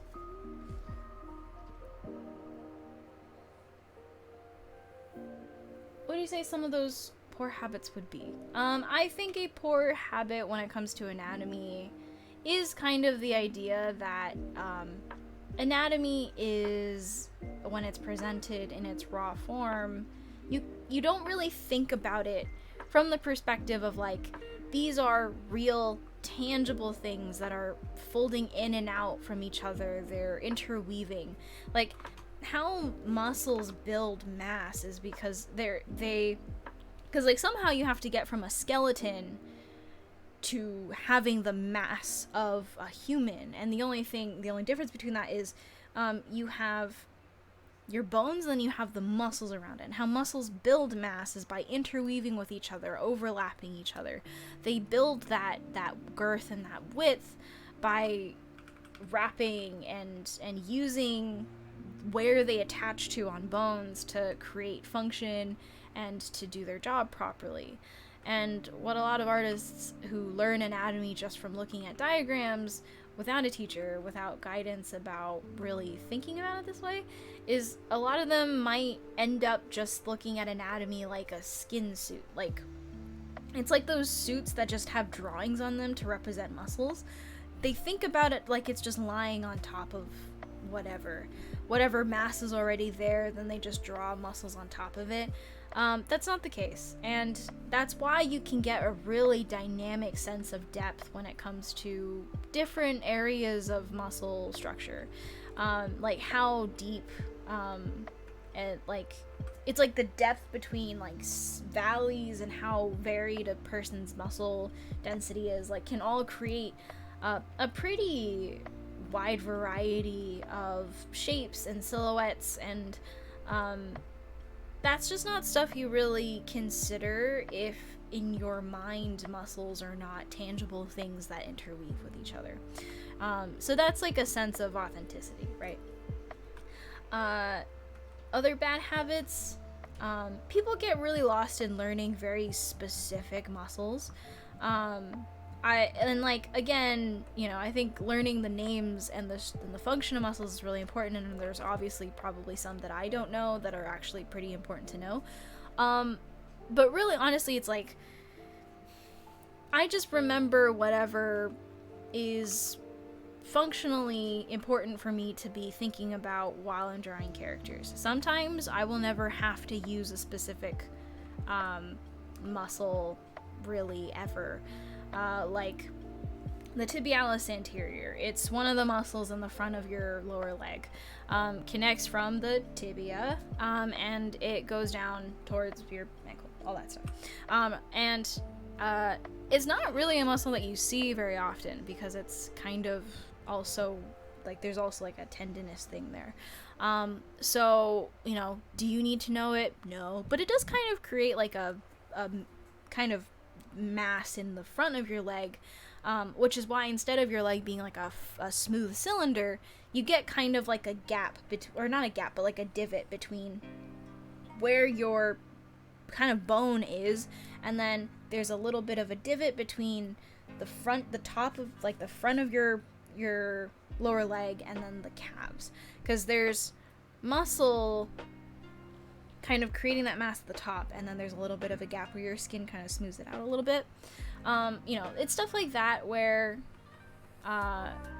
it's not necessarily like a most important thing you have to learn, but it's nice to know. And I think there's a bad habit for some artists to get really deep into those things where they like, oh, I know like each muscle in the adductor group, and functionally you never see them because it's either covered with fat or just isn't shown in the muscle structure, but I know because anatomy is so deep and vast and extreme and dramatic. And it's like, that's cool, but are you ever gonna actually draw all those muscles? Probably not.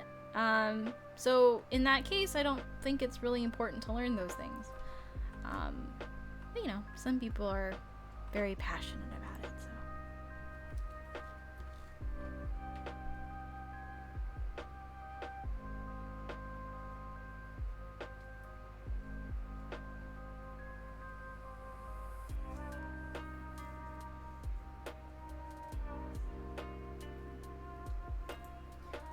The charity was for the Malaria Consortium. They are a group in South Africa that go around and provide malaria preventative medication for malaria to children in impoverished towns. And it helps fund their efforts to both research and maintain the like system where they go around to towns multiple times a year to make sure that they are able to give them booster shots and stuff like that. So It was a charity we did back in last December, and there's a lot of people on the list, so I'm still working on them.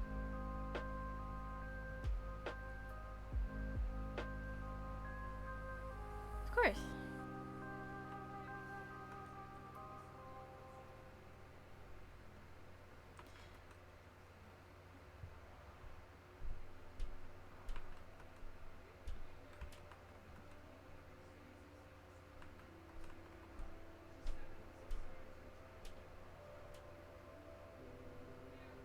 Do you think there are certain traits or qualities that make a person more adept at being a good artist, or you think all can be learned over time?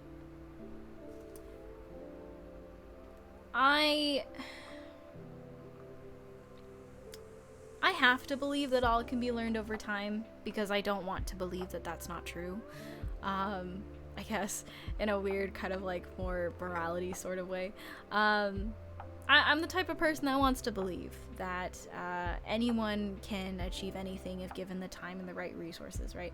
But I do think that the people who particularly succeed or are particularly good at growing and improving are usually people that are very in tune with themselves and their own personal goals and are able to kind of more efficiently analyze what it is that they're doing wrong, what it is that they have to fix, and are just a lot more efficient about it. And being able to be that efficient does require a lot of kind of an ability to objectively judge your work, to kind of be able to look deeper into the same material that other people are seeing and be able to kind of grab more personal enrichment out of the same types of lessons. They're usually the type of people that can make that can kind of craft an assignment that's not as interesting or is not as overtly relevant to them, and try to imbue it with something that they do enjoy so that they can get something out of it. They're typically the type of people that are they have outside motivations to get better at art, either by wanting to do their own stuff, wanting to make fan art of their favorite things, or having a very specific career goal that they are very they have a very calculated plan towards, perhaps, or they just have a really good sense for who they are and how they learn best, and they take control essentially of their own education. It's typically the people with initiative, typically the people that have a personal interest in their growth, and they have a consistent attitude towards that, and they have an attitude that is more about making sure that everything that they do, every drawing that they make has an efficient impact on future art that they make.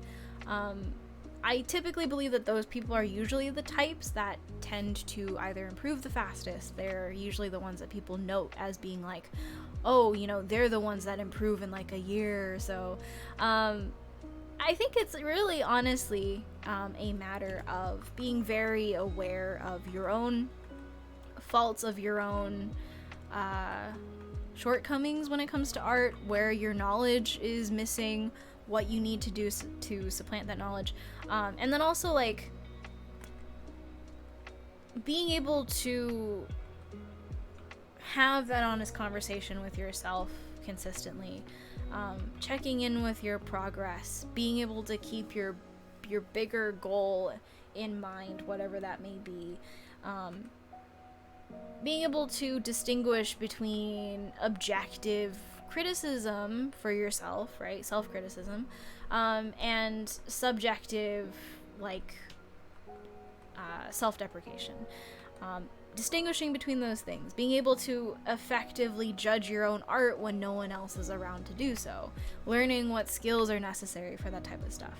A lot of it is self-motivated. A lot of it, I think, in my belief, is that people who particularly do well are people that can take control of those things, put themselves in the necessary shoes, learn what tools they need to make sure that at all times that they're drawing, that they're doing stuff, they're always working towards something with a clear mind. Not all the time, because they're still human, but rather just more often than not. I think a pitfall that most students kind of fall into is that they might get really caught up in some kind of like personal belief about what is the right way to learn things, what is the best way to learn things. They look to other artists to show them how they should learn, how they should think. They turn to friends or trends. They distract themselves from perhaps gaps in their knowledge by refusing to understand the sacrifices they might have to make, and to step out of their comfort zone more often than they feel comfortable doing. It's really honestly just a lot of personal demand. And I think a lot of the artists that, that make up an artist that is very in tune with themselves, that is very adept at growing and consistently growing, is someone that they have the ability to be self-aware, to be aware of where they're at, where they're going, and where they want to be. And as much as I would like to believe that everyone, given the time, will always get somewhere better than they assume they'll ever be able to achieve, I also think it's necessary to have a level of self-awareness, especially when it comes to what you actually want to do with art, with whatever you end up being able to create, with whatever your career ends up being, or whatever your life ends up containing or persisting of. You need goals to work towards, I think. And people that do really well, that are really efficient, have been able to set their own goals in that way.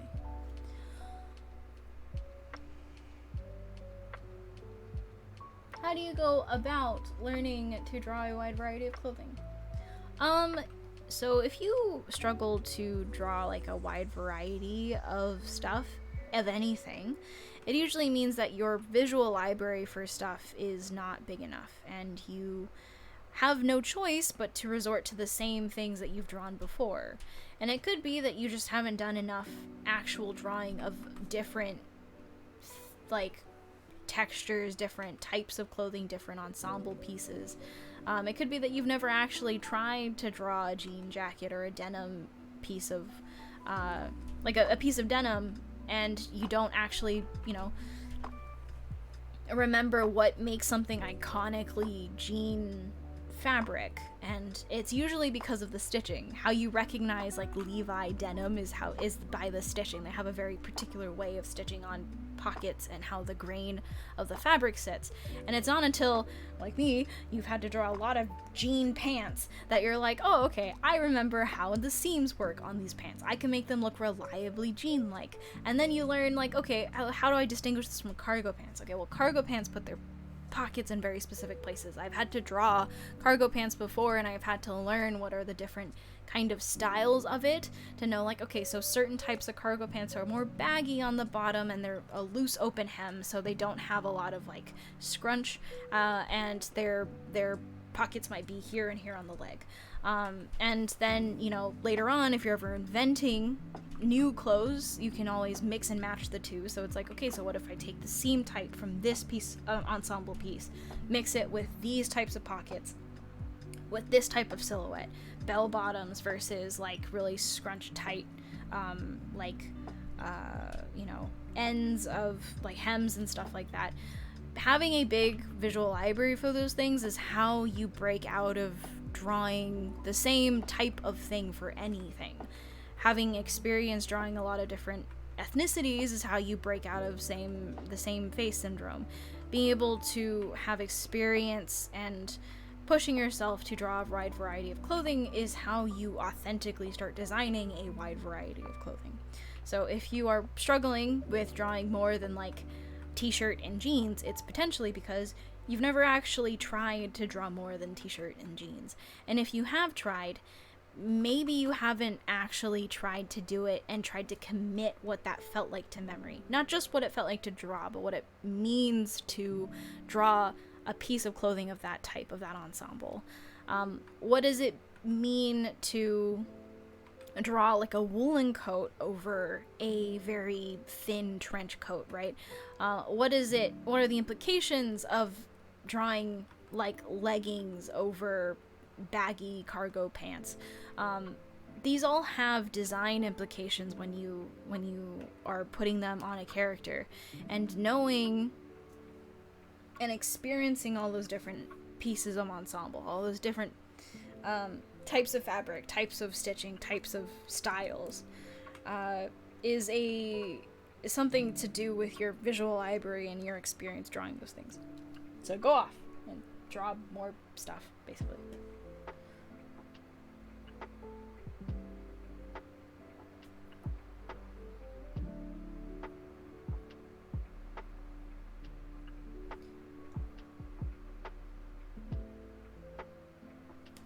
Is there any community artists could join to improve themselves? I always do art alone. There are plenty. I don't tend to join those because I'm not really interested in communities anymore, but I know Warrior Painters is like one, but they kind of do plein air a lot. I'm sure there are discords out there. Resolution Art is a discord that you can join. But yeah, I don't know. I'm not really a part of those crowds anymore.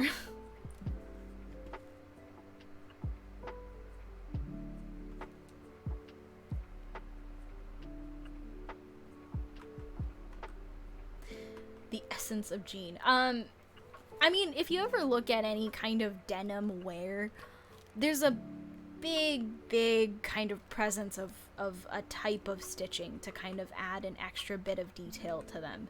So when you're trying to make something look kind of reliably jean-like, having a lot of those traits in it will help it look recognizable in that sense. And that's kind of what I'm talking about. And especially, there's like the implications of someone who wears all types of denim.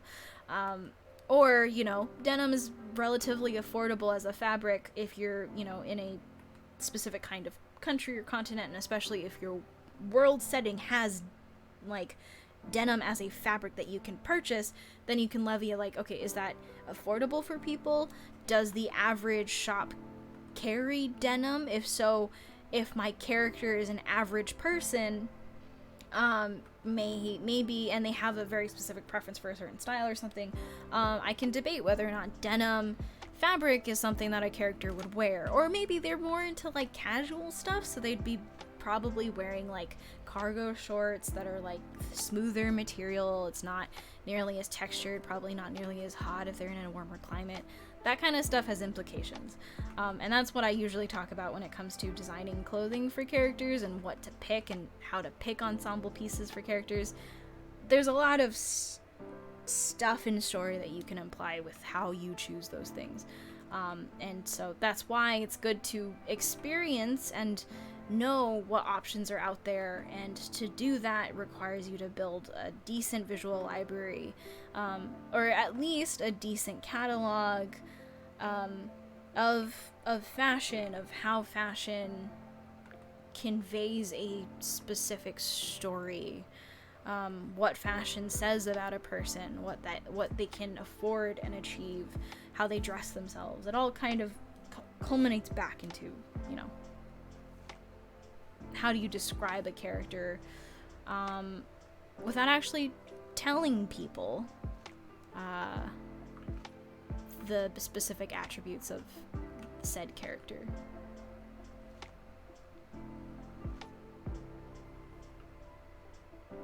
Bye, Kia.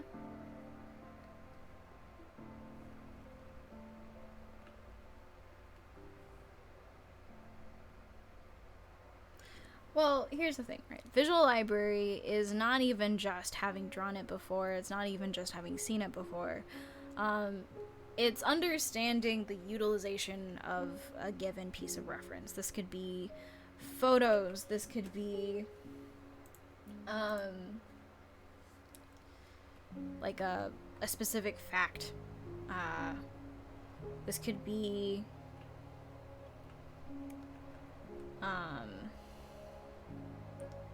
a video you watched. This could be history that you've learned in the past. And building your visual library is kind of like, in ultimately boiling it down, a visual library is just like, what do you know? What do you know about the world? How do you apply that knowledge to everything else? Like, because I spend a lot of my time researching stuff in terms of like just going on Pinterest and fixing my boards, I have a existing kind of visual library of the stuff that I've saved on Pinterest, and I'm like, oh, I remember I saved that one beetle picture once, and I really liked how that armor plating on it looked because it gave me a particular like feeling or atmosphere or like vibe. And so I'm gonna go look at that picture. I know where it is. Maybe I know facts about that type of animal, and I'm like, okay, well, there's a certain behavior that I want to emulate into something. Maybe I learned something from an animal documentary, and I'm like, okay, so if that's their behavior, maybe I can bake that into a design, maybe as a motif, as a thematic. If it's an ensemble piece, it's like, okay, so let's look at this character and figure out, what am I trying to communicate about them that I can convey through their clothing? And there's a lot. I talk about this more in my class 101 course, but things you want to communicate about a character include their role, job, archetype, their character personality, and their I guess like world setting, like general environment, almost, potentially their socioeconomic status, like things like that. Those are what you're trying to convey about a character. There's specific circumstances and potentially a little bit of world building.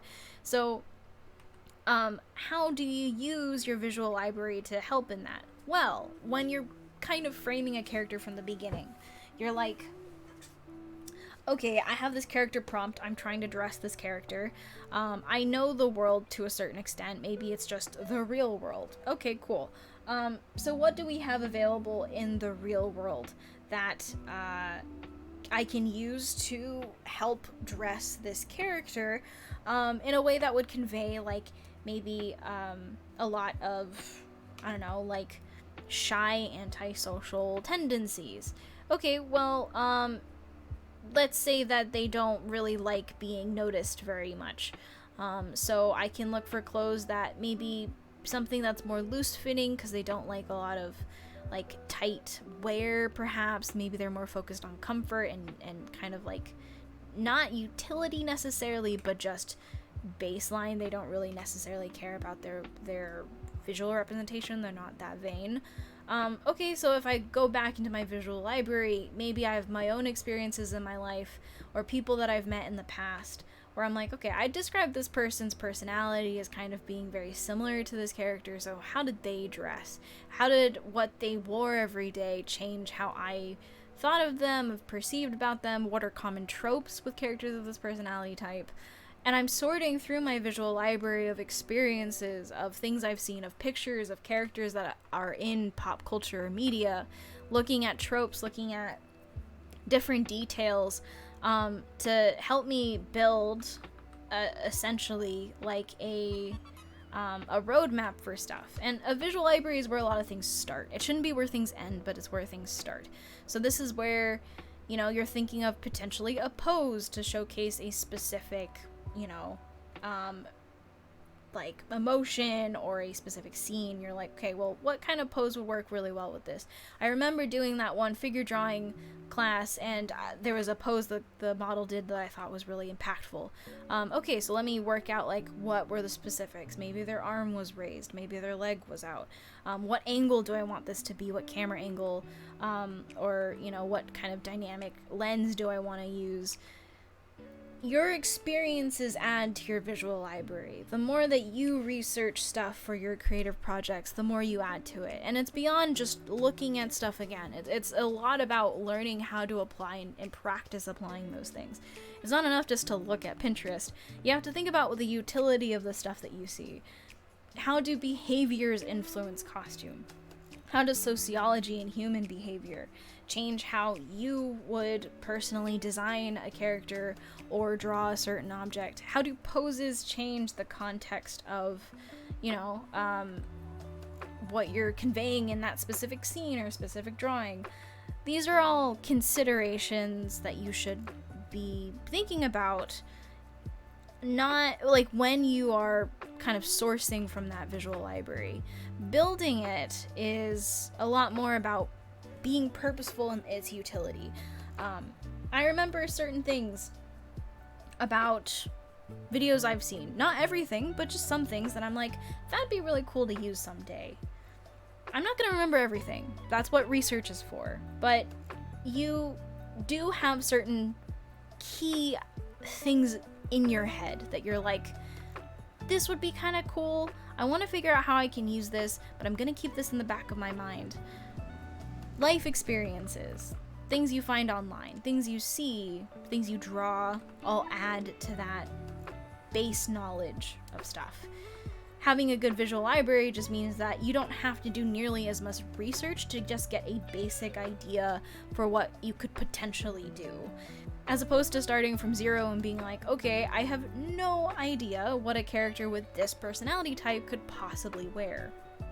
Instead, you're like, okay, well, if they're in this climate, with these conditions, with this kind of socioeconomic status, like maybe they're, relatively poor, but they can afford to hunt by themselves because they don't have to, purchase or spend any money in that way. They live in a cold climate. Okay, so maybe their clothes are going to be primarily handmade, hand-woven with natural linens, natural products, with post-processed animal things, hides, things with a lot of texture. So if that's the case, then I could make their silhouette bigger because all of these pelts and all of these layers of fabric are going to add mass to this character. So how do I make a character like that look interesting? Okay, well then I can do, maybe they're a smaller child character with a lot more skinnier legs, hands, head, and I can add a little bit more dynamic angles to that by giving them props or tools or different ways to hold up all these pelts. Like, if you have a good visual library, you start from that level. You don't start from beginning where you have no idea. That's why it's important to have a visual library. That's why it's important to internalize the things that you learn, the things that you see, the things that you research every time you start a new project, when you are interested in something. This is a very long-winded way of saying, keep trying. Keep learning things, keep kind of learning to apply stuff that you see, so that in the end, ultimately, there are going to be things that you do remember, that you bring back every character that you make. And they're going to be helpful, really helpful, in a pinch. But that doesn't mean, necessarily that they're at a certain point, you're just going to be okay with whatever you have in your head. This is why research is great, because research will always bring up something new that you didn't know before.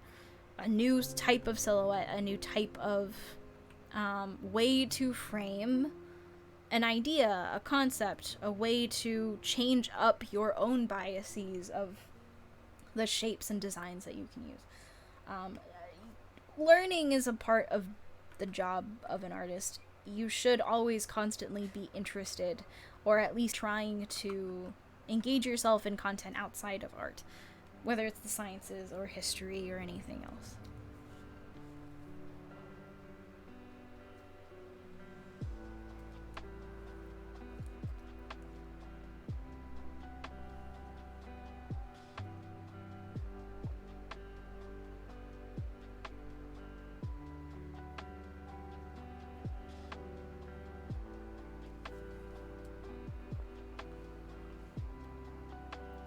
My throat hurts after that.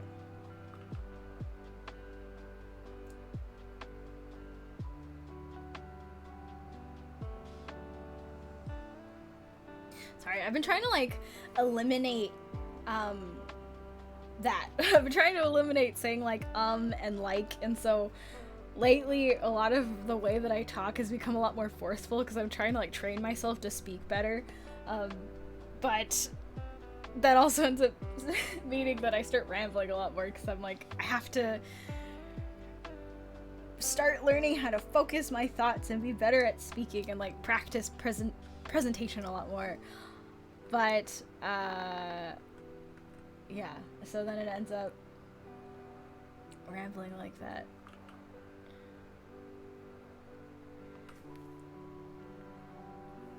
It's definitely been an active,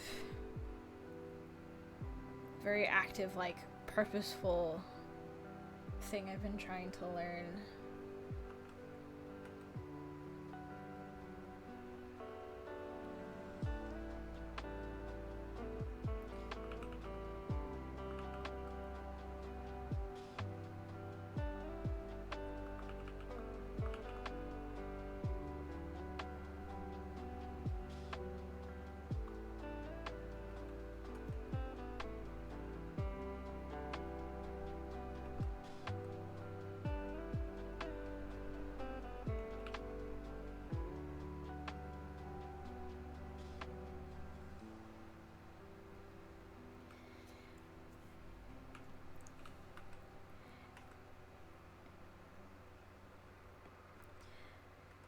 I'm glad you thought I was eloquent. I definitely didn't used to talk like this.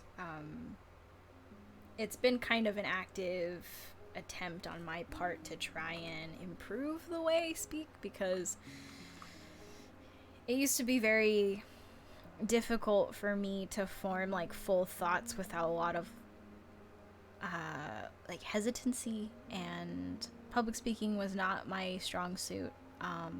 And I realized what a good skill it is to have. Being able to confidently sell whatever you're saying, especially as a concept artist, because you spend a lot of time pitching things to people and trying to get people excited about ideas. So being able to pitch them without, you know,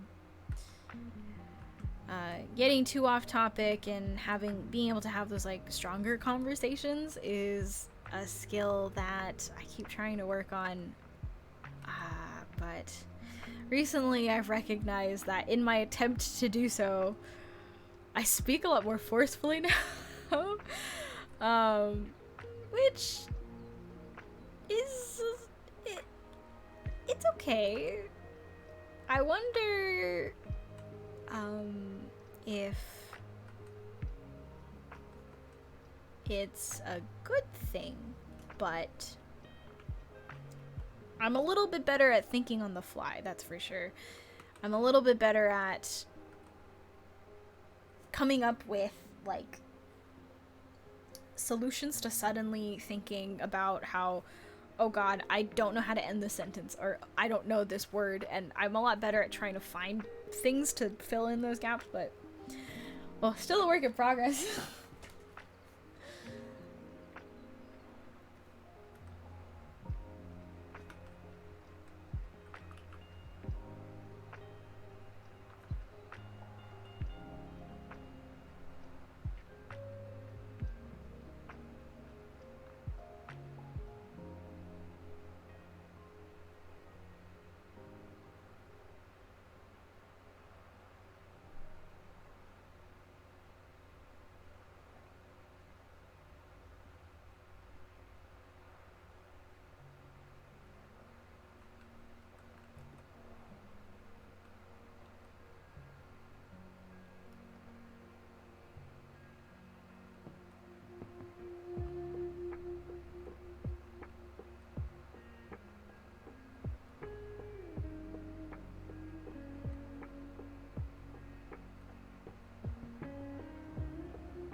Thank you for gassing me up.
god, so cute. I have a history with dino chicken nuggets.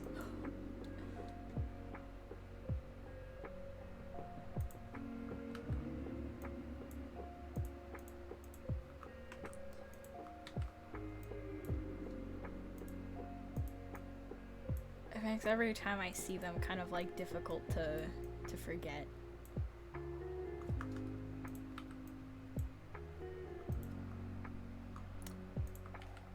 Of course I am. I'm not gonna draw this authentic, are you kidding me? You guys think too highly of me.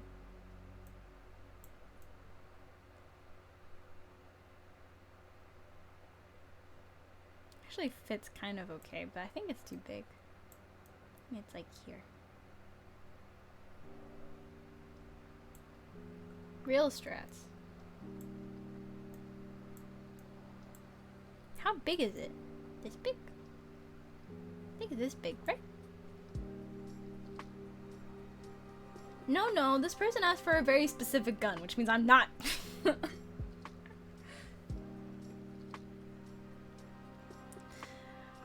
I'm not gonna invent anything.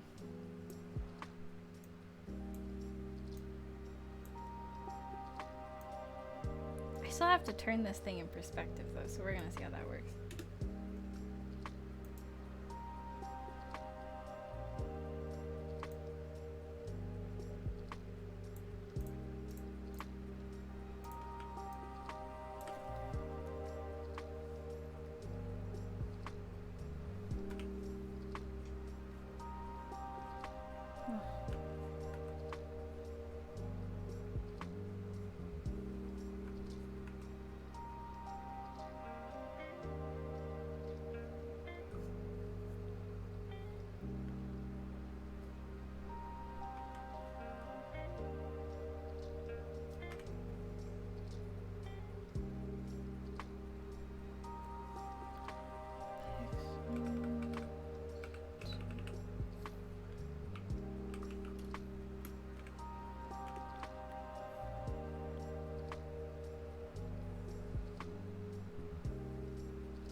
Okay. Okay.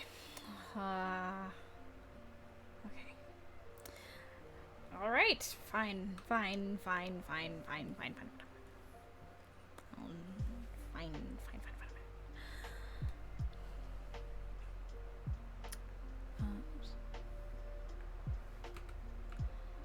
It's such a long time since I came here. I have a question you don't mind answering about your brushes and gum shop makers. Which one do you use for your lines? Thank you. Glad to see you here.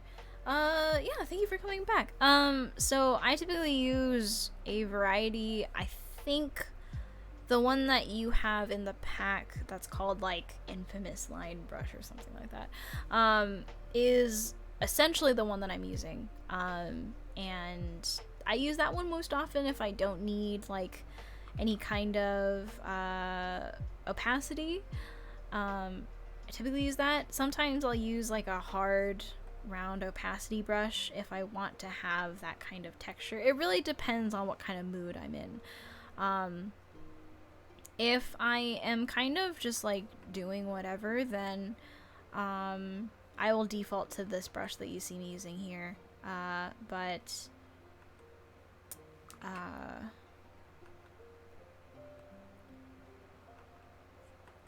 sometimes I get into different moods and I want a different style of sketch, in which case I have a pencil brush in there as well from a previous pack that is like softer, and it has a lot more, I think it's this one. Yeah, it's got like a softer edge, a lot less like size variation. That one's really nice for like, you know, a different mood of sketching essentially. So I have a lot of different types.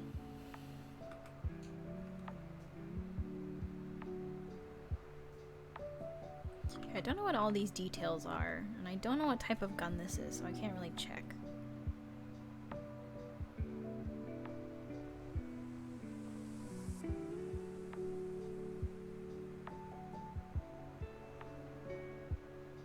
It's an M4, is that it?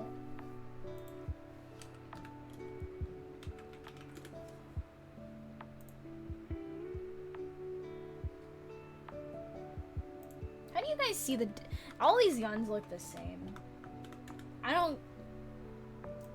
You guys are like, it's an H17 with a red magazine thing and like all these different whatevers, and it's like they all look the same. Stop lying to me. You can't actually tell the difference.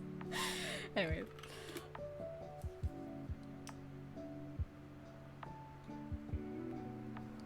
It's all like, they're like, yeah, I know, it's like when they, oh my god, when I watch my friends play like FPSs, like any of them play Valorant or whatever, and they're like, oh yeah, or they play Apex and they're like, oh yeah, get this type of gun, get that type of gun, and I'm like, they look the same. They look the same from a distance, and they know exactly what gun they're going for, what gun they're holding, and I know like they have like different silhouettes and stuff, and they're usually just different types, but oh my god.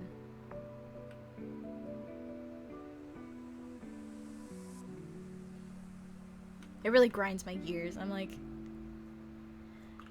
stop making it seem like they all look different. They don't. And I 100% understand this is because I don't play FPSs, but oh my god.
cars all look the same too. You guys are just crazy. You guys are just gaslighting me. They're like, oh yeah, that's like a very, that's whatever. It's what, I don't know. They're like, look at that butt. It looks different from the other car. Of course it's different. I'm like, no, it doesn't. It looks the same. Some cars are just more boxy than others. Some of them are more round. Some of them got weird alien eyes on the back. Like,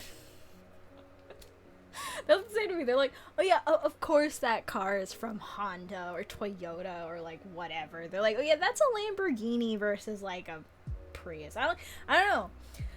Like, usually my only metric is like, if the car looks ugly, it's probably one of those expensive cars. Because I'm gonna be frank, most of those like rich racer cars are just really ugly. And like, if it looks round, potentially a family car, like a soccer mom's driving her kids to soccer practice, then it's like, oh yeah, I don't know what those are called. I just know that they're like normal cars.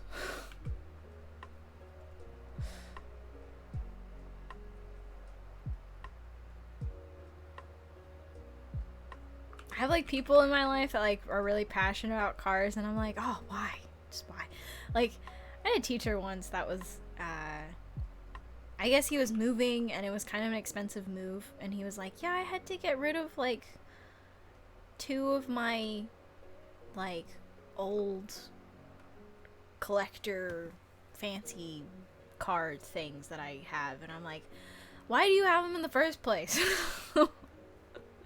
But I get it, it's his hobby, it's cool, but like, man, if you're at a point where you have like financial things, then mayhaps luxury cars is not the way to go.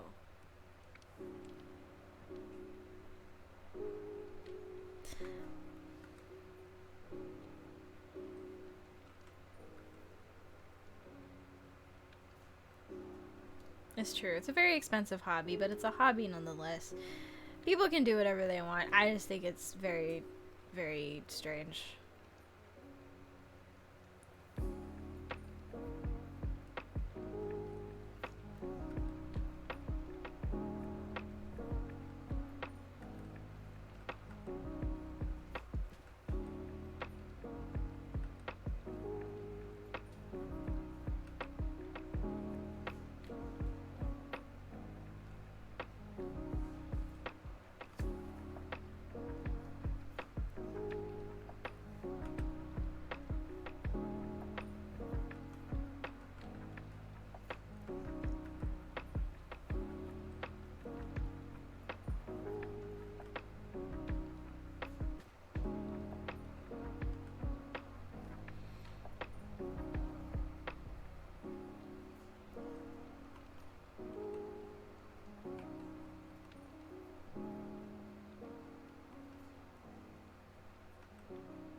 I think I just might have a grudge against like rich people with cars, because the amount of times I have to listen to like any of those rich guys in up the canyon like race in the middle of the night. It's like, dude, just, if you want to die on a canyon road at like 3 a.m., like, at least do it when I'm not living here, you know? Because I'm the one that has to listen to you as you barely escape with your life. And sometimes they do crash.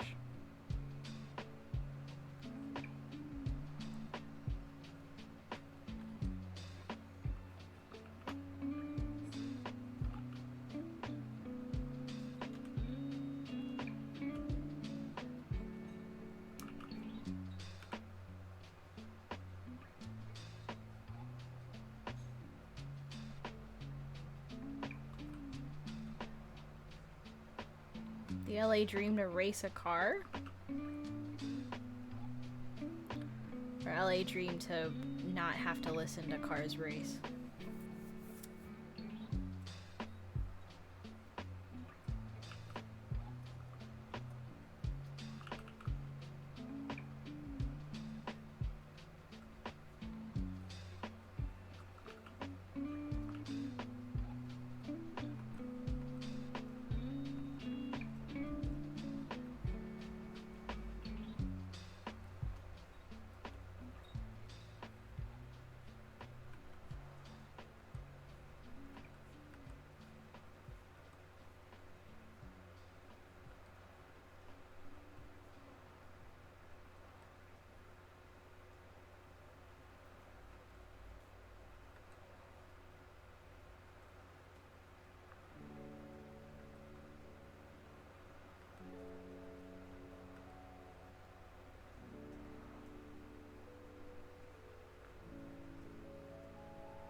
this is gonna be the most inaccurate gun you've ever seen.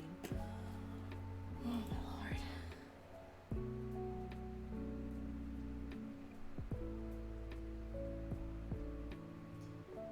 These people all just have it on the sides, like they don't ever show it from like a corner or something. Man, I hope this doesn't get me flagged. I don't want to be looking at guns.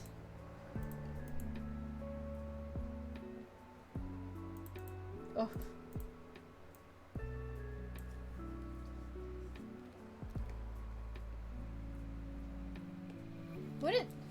What goes in here? What is this? What is this? What is this? What goes in here? Tell me. Is it just open?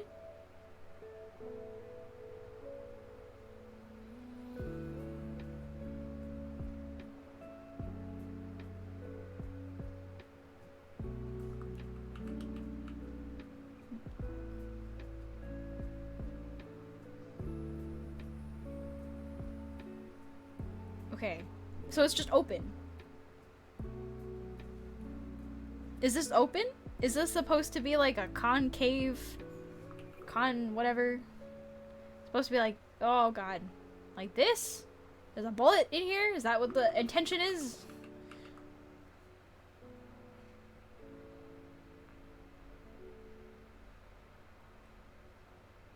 Okay, alright. Okay. Man.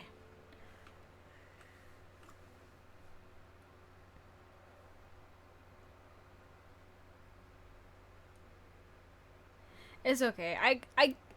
I understand to a very, very basic extent what all of this stuff does, but like I've watched my fair amount of slow-mo bullet type videos, but I've never seen them look like that before.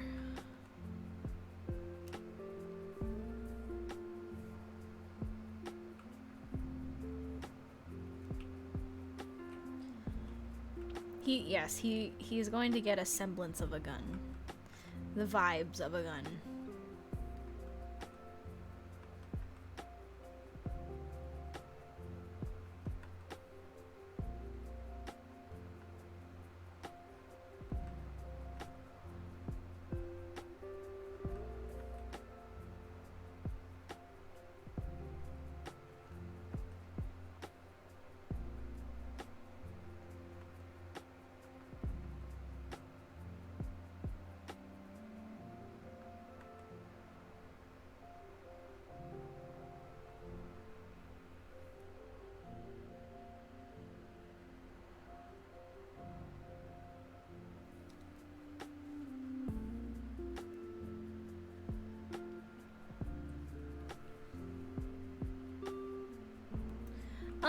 I'd like to try everything in the future. I don't really have like concrete goals and stuff, but I'd like to at some point work in most other fields.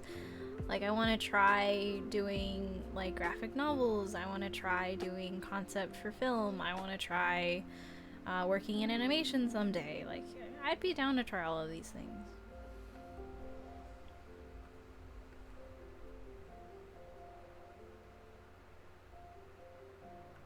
Maybe it's more like no. I'm gonna just look at the region.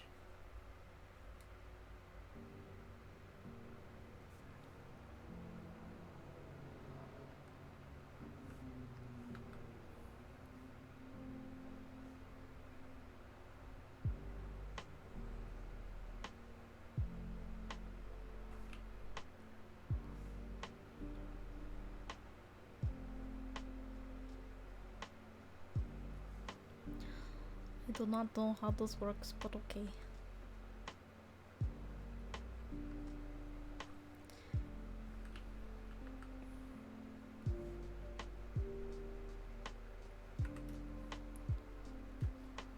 There's gonna be some parts missing, is what we're...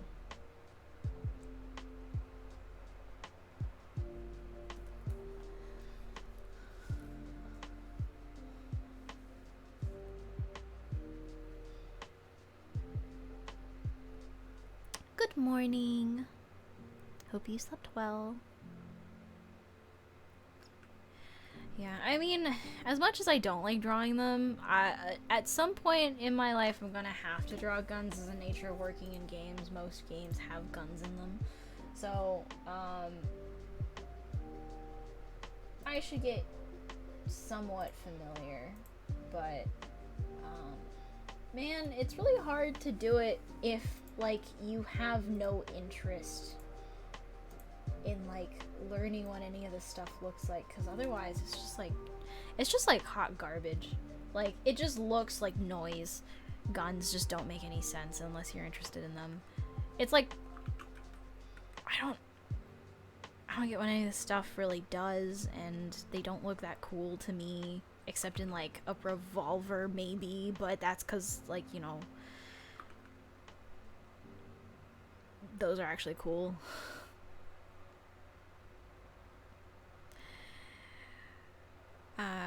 But otherwise, I'm just like,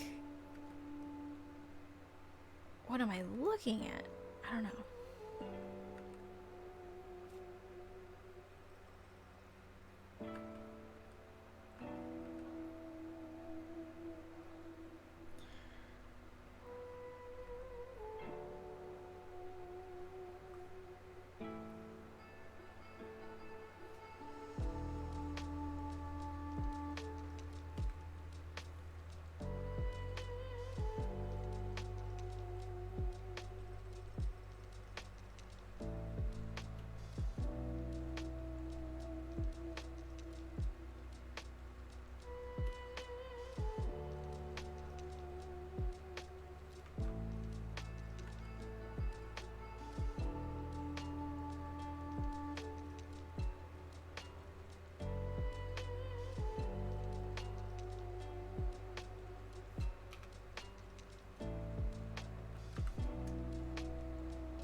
You lasso tool select, and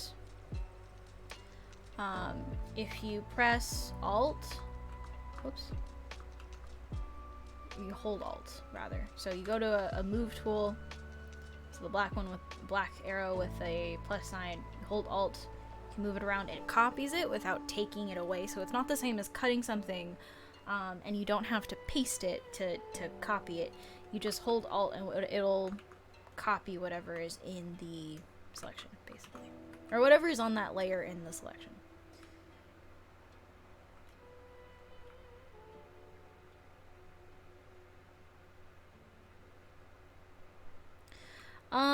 I would've if I wanted to, but I don't, so I'm not going to.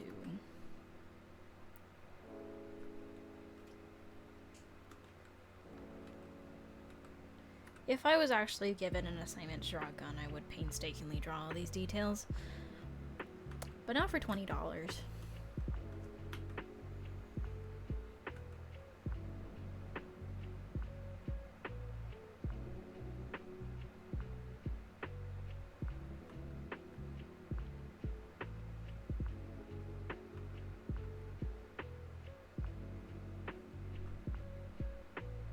It doesn't make a new layer, no.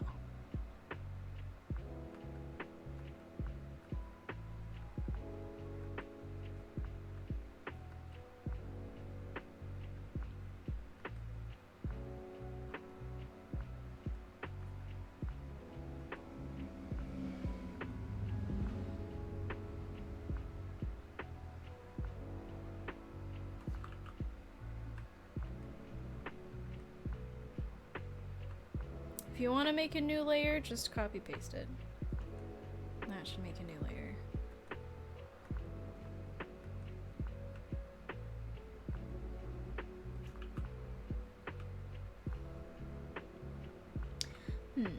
What happens in this space? I have no idea. This is the dead zone. I have no clue how any of the shapes work. None of this is gonna make any sense. Cool, neat, yes. Okay. That there. Gonna move this forward.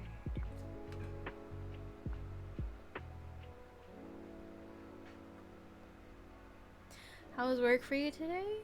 It was okay. It was very long because I was in a lot of meetings, but it's always nice to be able to talk to your coworkers.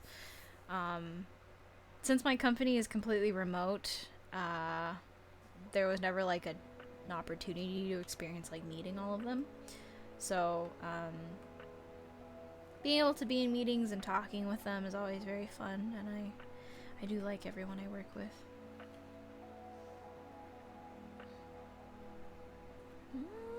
There's like a thing that stops you from getting hit in the face. I see what people are talking about now.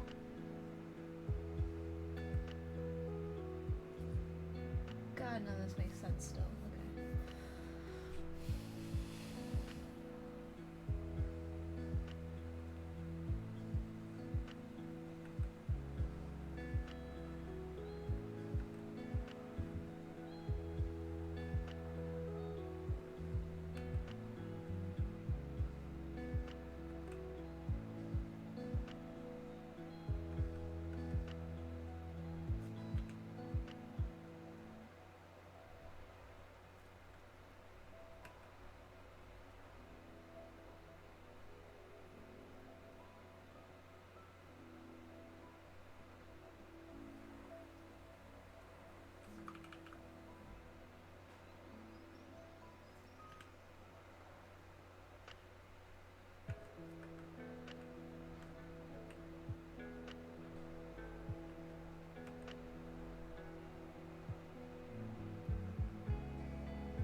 Maybe if for Dawn's class I actually did a gun, I would have a better time of this.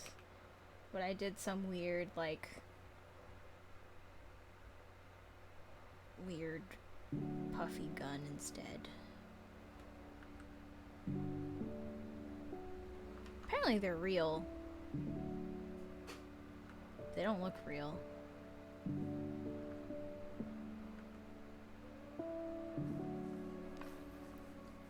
It would have benefited me more to study an actual gun. I forget what they're called. It's like personal something something. The PN61, PN something something.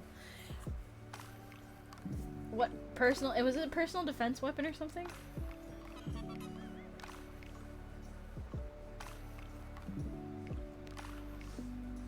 I remember being something like very vague. I could be wrong. Why is it called that?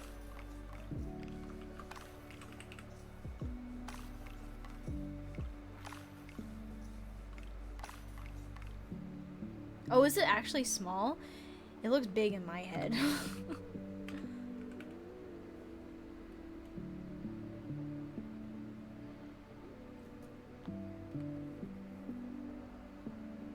Wait, really? I've never actually seen one in someone's hand. It looked big to me.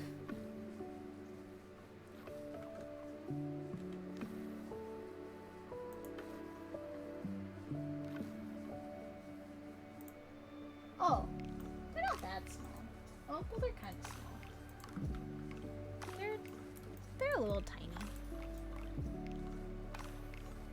Oh, okay, yeah, no, that's kind of small. thought it was like an actual like big gun. That was a big one. That was rifle sized. Oops.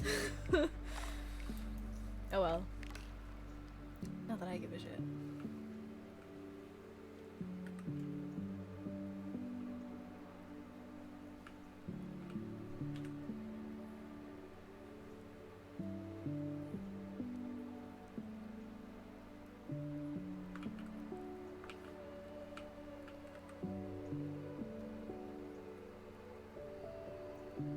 Alright, this is the perfect time. So I downloaded Lazy Nezumi because I got curious.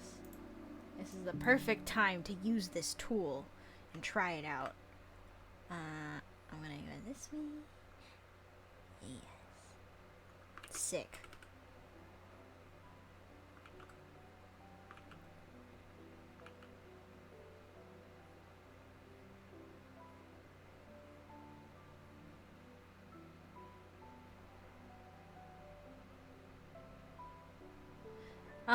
It's like, it originally was a, like, what is it?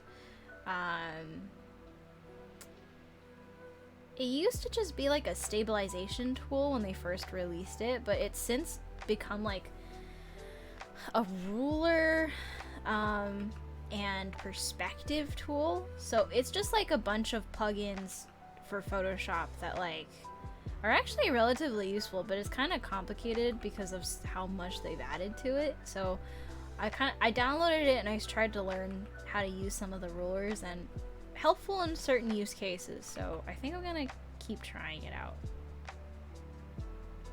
Covered by fingers, sick, nice. Don't have to draw those. So yeah, like this one, I can move the ruler so that no matter where I draw a line, it's always parallel to the same angle. So it's actually pretty useful.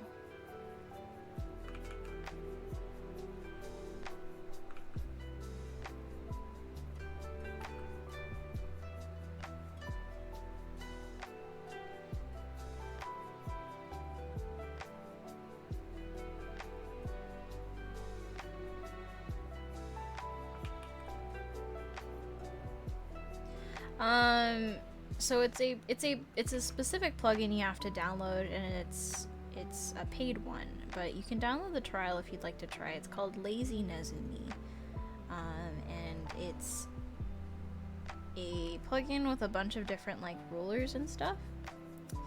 Very useful for like the random thing. Like you can do all this stuff by hand, but it is quite nice to have something that just does it automatically.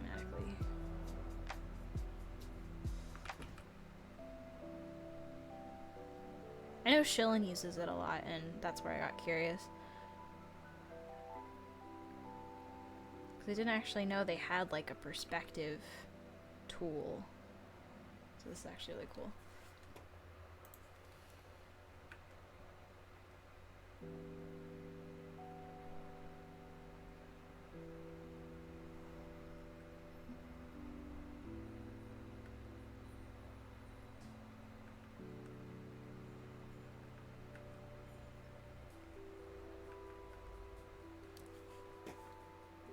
Yes.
close to the finish line, guys, of this gun.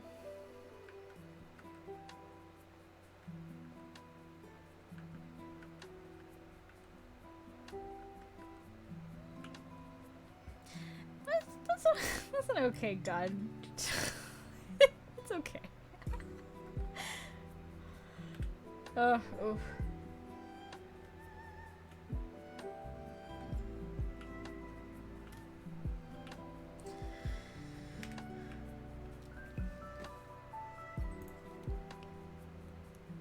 This is why you shouldn't ask me to draw props with any level of complexity.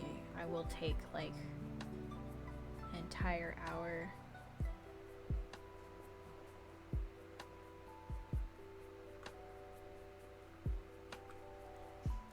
I don't know what that means. But if I don't know what it means, then it doesn't mean good things. So I'm gonna say no.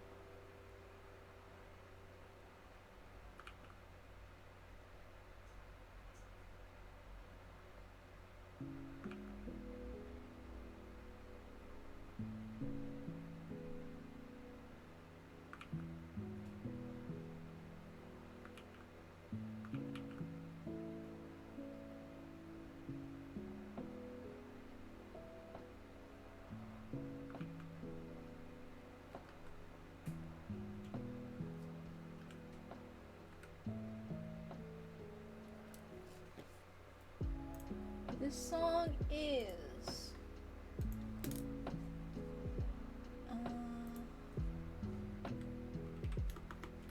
Moonshine by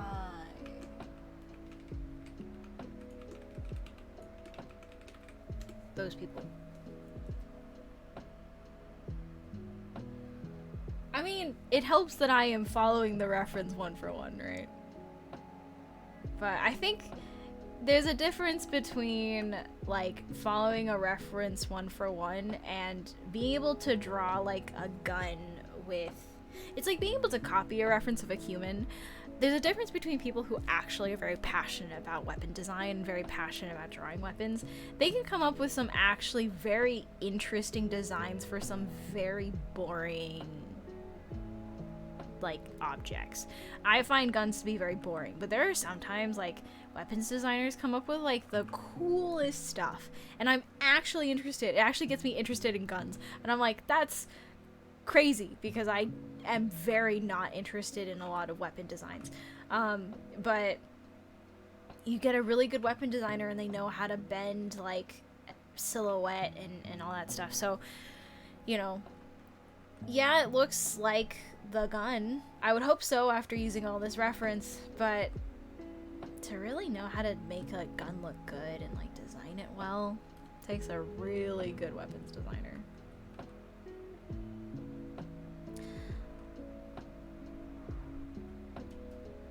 I will hydrate.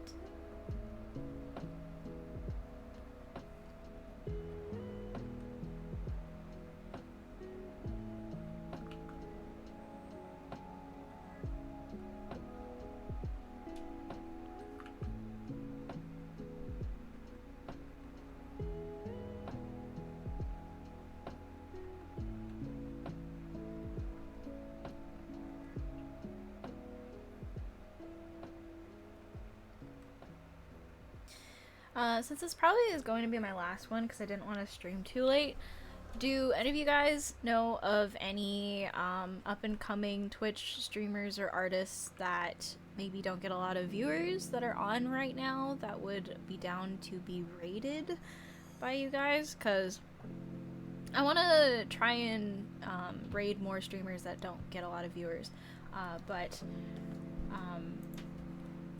I don't know who's on right now. It requires me to like stop and go look on the page. So if anyone can like recommend some, I can check them out as soon as I am done drawing this gun.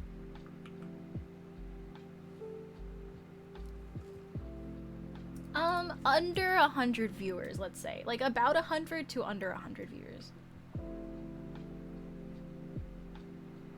And like, it'd be cool if they're like able to talk with their community or at least like chat with you guys. That would kind of be my preference.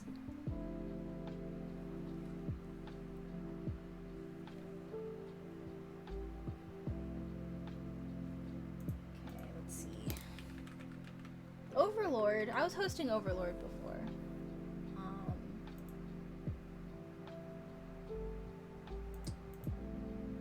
Let's see.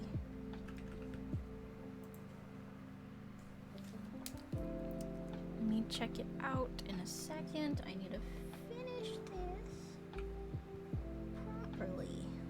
Okay, so we're gonna it looks okay. Oh god, I forgot his helmet. Okay, hold on.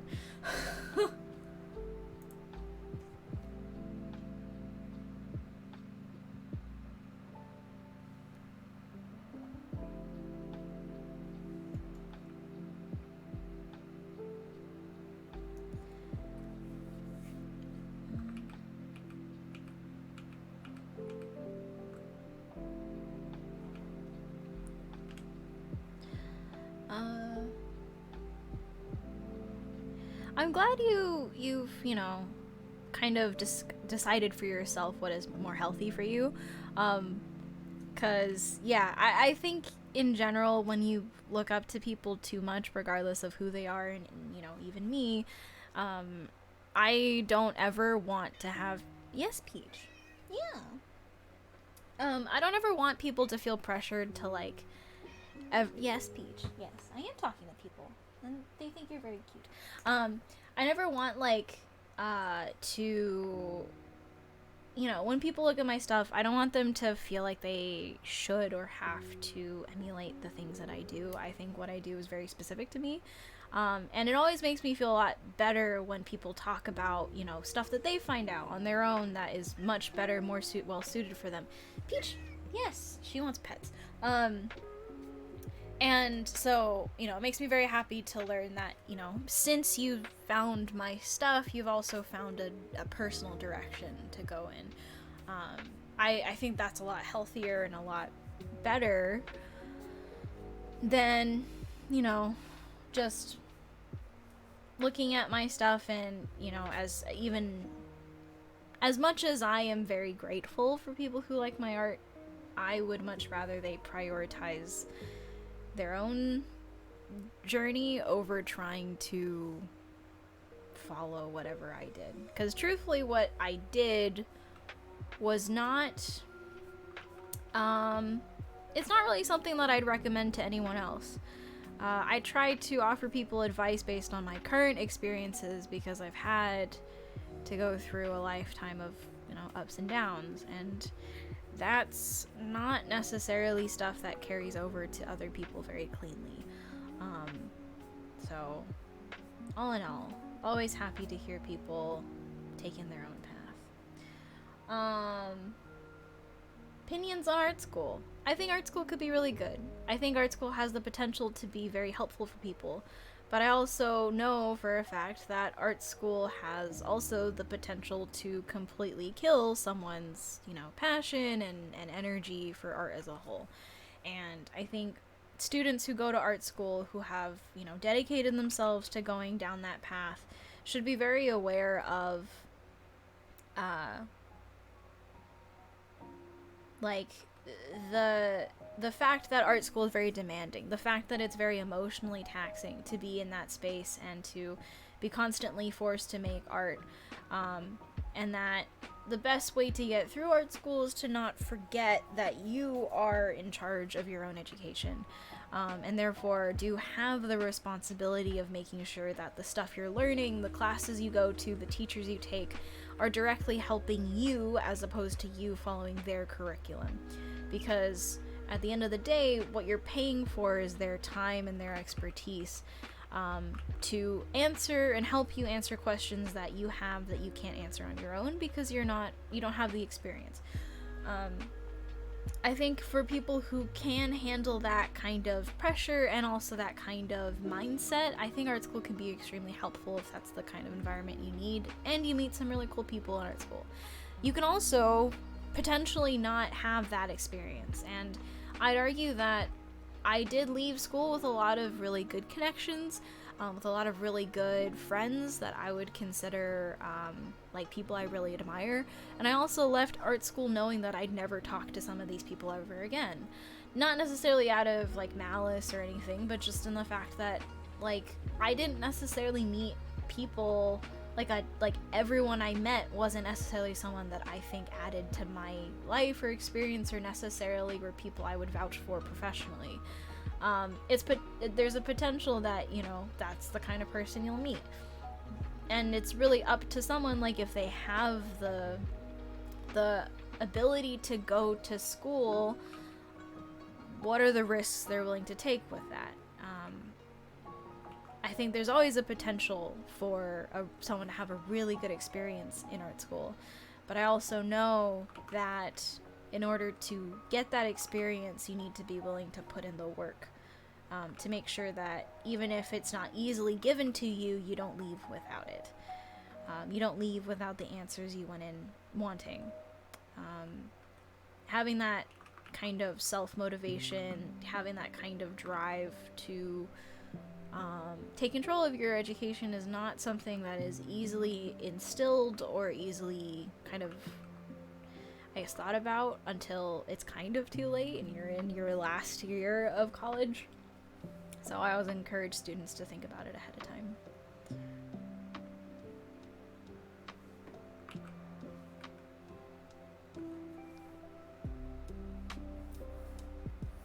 Thank you, May.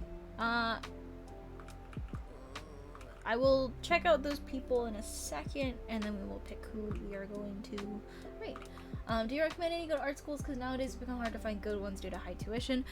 All art schools inevitably have high tuition if they're a good school.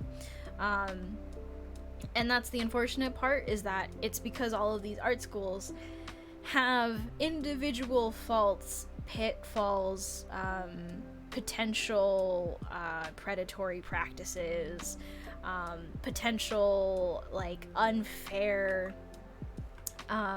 pricing habits, because essentially art schools are businesses, and you know, you could go to a really good art school and still be getting yourself into a pretty significant amount of debt to go there, and while your experience is good, it doesn't change the fact that you're still going to be in debt for another 10-20 years. So, you know, when it comes to good art schools, again, the risk remains. You are banking on this experience being the answer to a lot of your preliminary problems. And I would argue that a lot of schools will give you probably some semblance of an answer. I think some schools are better than others, have a better reputation than others, and those schools end up being the most expensive. I think it really should be more dependent on, you know, the type of student work that you see coming out of it. Not just the top 1% of students in that overperform or outperform in their classes, but the general portfolio of the majority of students coming out of their school. What type of stuff do they have in their portfolio? What type of classes are they taking? Do they sound interesting to you? What major would you be going into? And then also take a look at their teachers. What amenities do they offer, like workshops or potential to travel overseas, or some schools have booths and ways to go to events like GDC in California, which is specific for game developers and is a way for students to really interact with other developers working currently in the industry. Like, look at what those schools offer, which ones suit your own needs, depending on whatever course you plan on going into, and weigh that against the price of going to them. Weigh that against, the area that they're in, the kind of student, culture that you might see other people expressing is present at that school, because every school has their own kind of like social habits, I guess, depending on who goes. And you can ask this of previous students and ask them, like, hey, can I talk to you about your experience at X school? You can look at videos that people have made about it. You can read about, reports on the school. Some have a more colored history than others. And you know, just look at the general work of the students who have been there, who are going there, and see, you know, what do they say, because schools ultimately will most likely disappoint you unless you are very clear about what it is that you're going there for.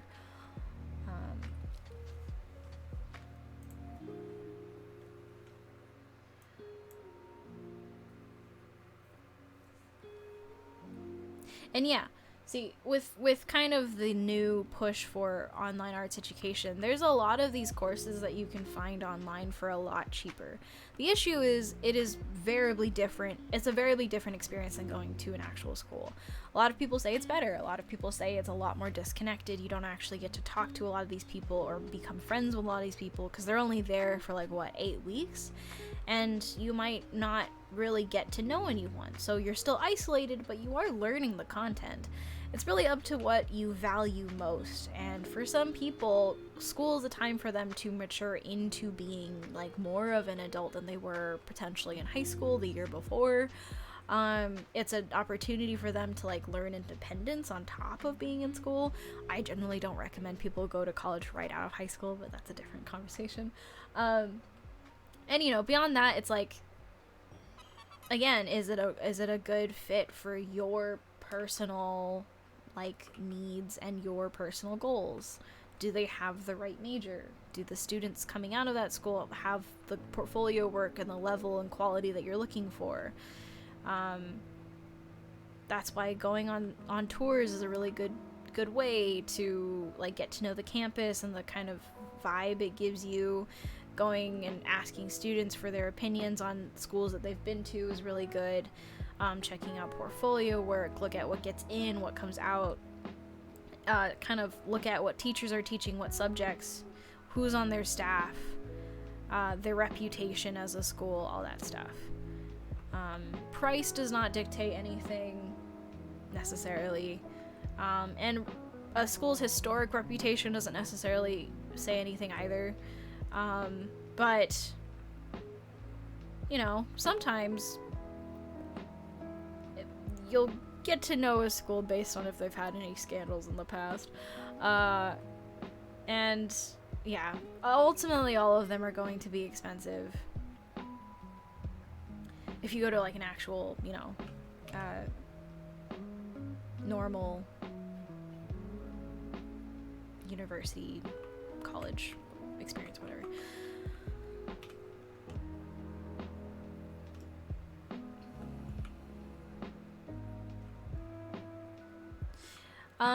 Now, you will very rarely get both of those wholeheartedly at the same time.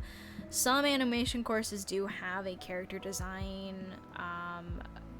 course. It's not completely guaranteed.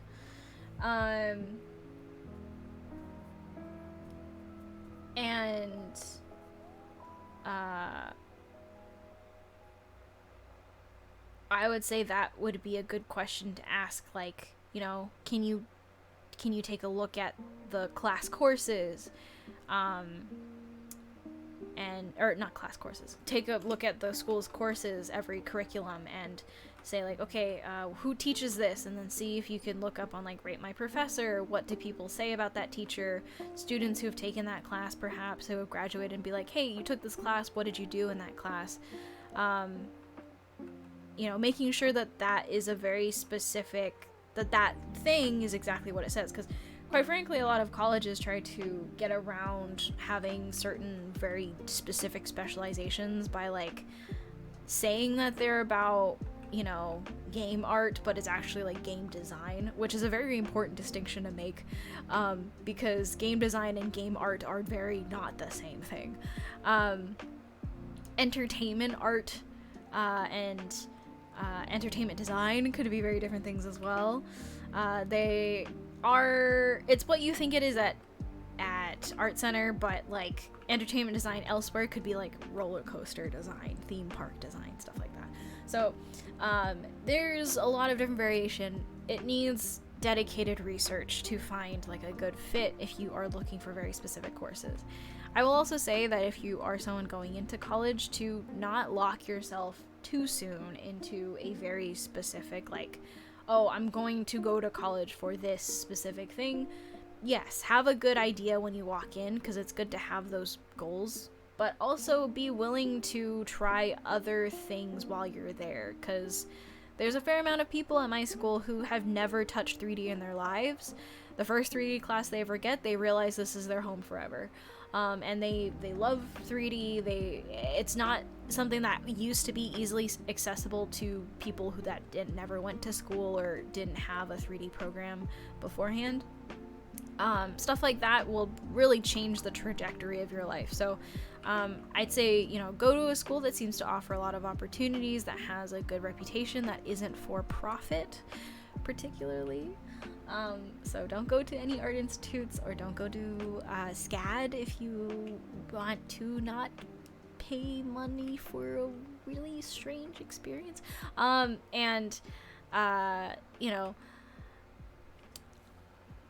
Pay attention to how people interact with their school once they leave as well.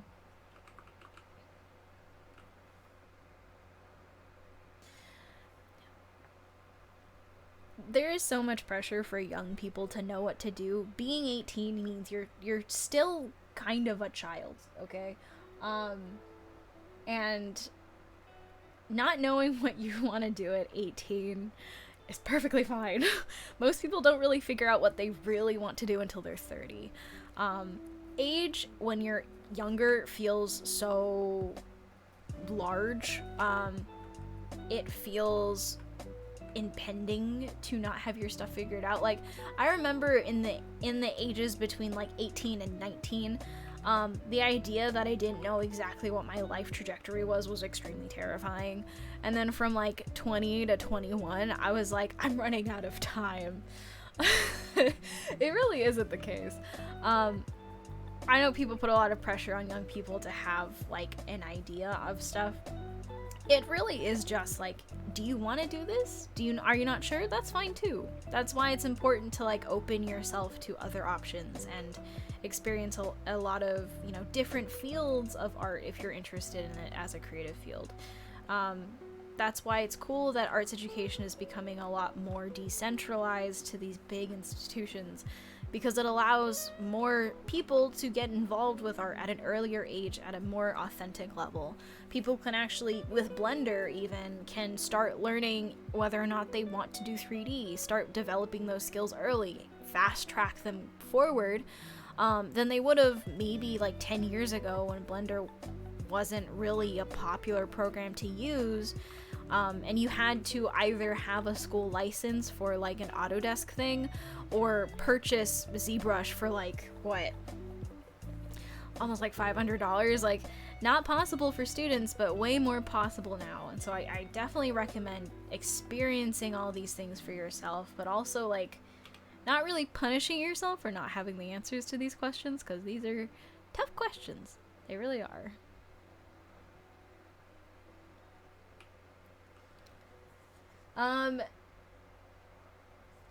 Looking at LCAD and it looks amazing. So I went to LCAD, and I think overall LCAD, at the time that I went, right, a lot of the teachers have changed from the game art major, and I don't know if you're going to that one. The cast of teachers that I had were very good at what they were doing, very good at their job, and I really liked a lot of them. I didn't really have an issue with most of the teachers I had at the time that I was there. Granted, I didn't finish my education there, and so there could be some teachers that I never ended up having to take that could have been problematic, but so far my experience while I was there was, with the teachers at least, was very good. When it came to student and student culture, I wasn't very fond of a lot of the things that I saw there when it came to students, and that could easily change with every new incoming class of students. But I think I just didn't really gel well with the people that I went to school with in my specific class, in my specific year. So I didn't end up learning very much or feeling like I gained a lot from the people that I went to school with.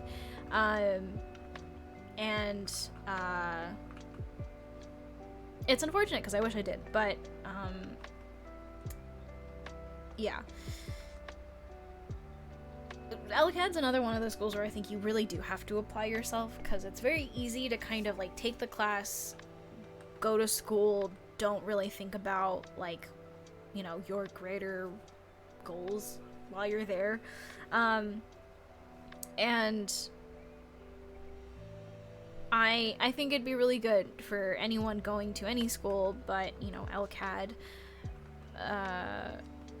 additionally, to really just every time you go to class and every time you have a free moment during the week, just like sit down and think about like, okay, let's do something fun. Let's do something cool with the skills I'm learning. Let's do something that I am interested in, that I am passionate about, that got me into art. Like, revisit the things that you like doing, because school will almost explicitly not have you do a lot of cool things.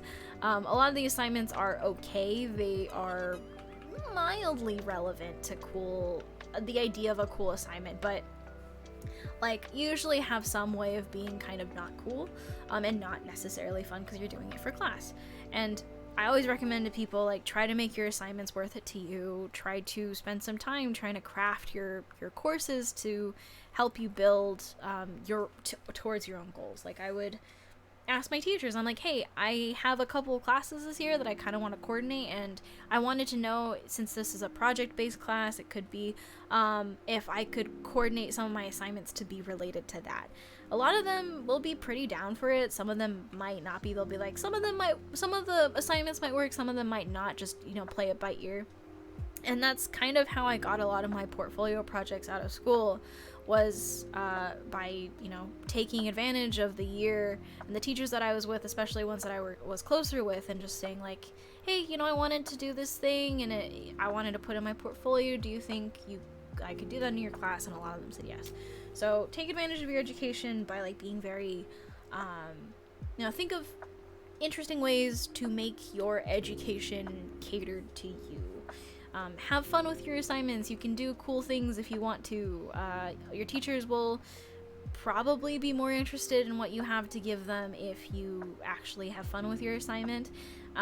You know, ask them questions, send them emails, ask them for help, ask them for, you know, personal advice, like about, you know, maybe you struggle with a certain thought or way of thinking, or you're working through an art problem that's unrelated to class.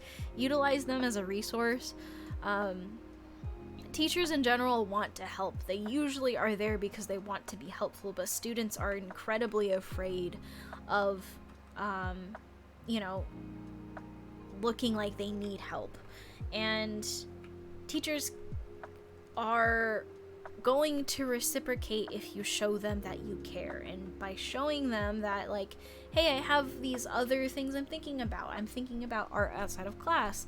Because you'd be surprised how many people who go to art school don't draw when they don't need to. You know, show them that you're interested, that you're engaged with what they're teaching, and they will probably give you way more than they'd give the average student.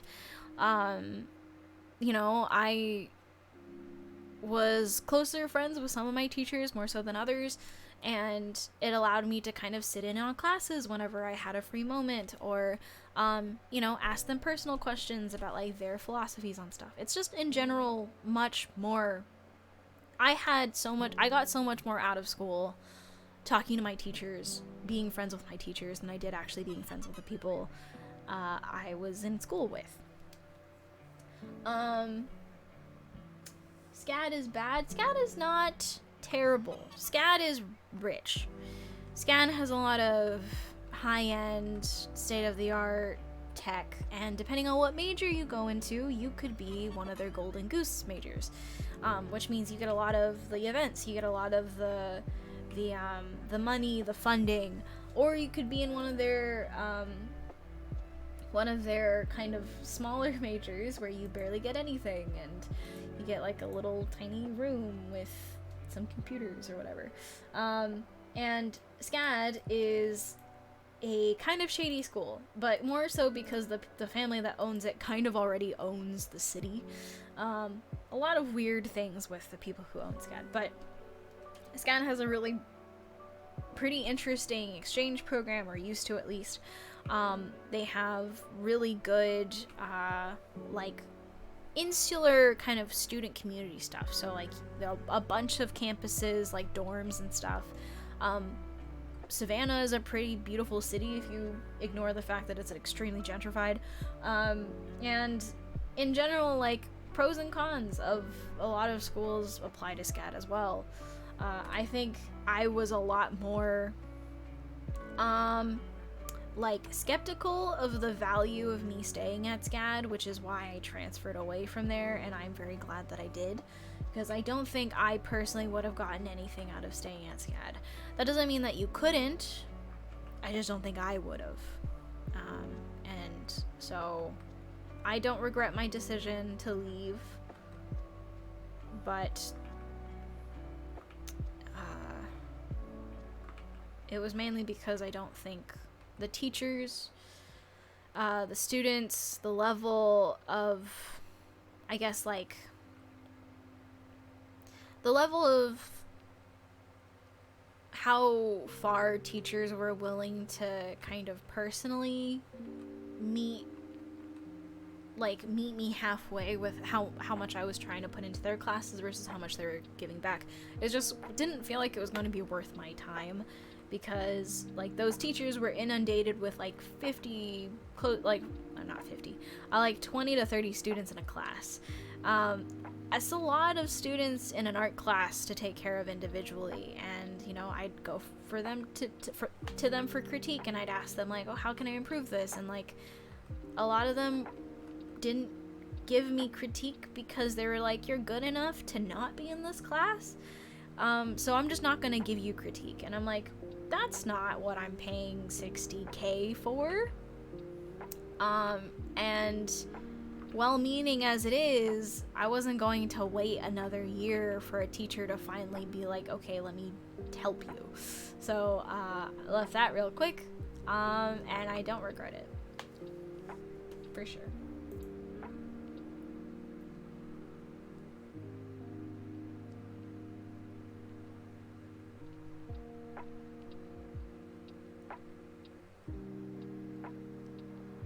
Yes.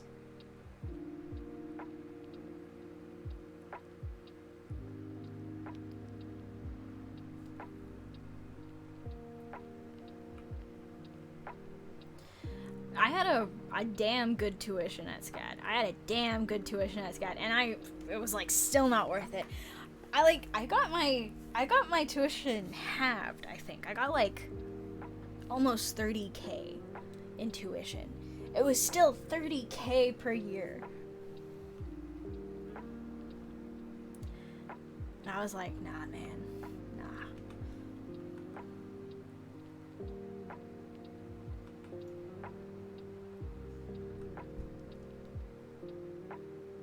Yeah, art schools are expensive, man. Like, they're unbelievably unfairly expensive.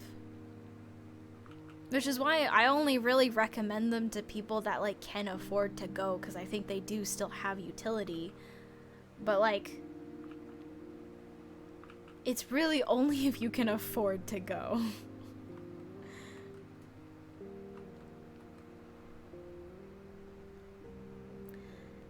Or you need to get, like, a degree to work in, you know, international spaces, then, you know, that's also a problem as well.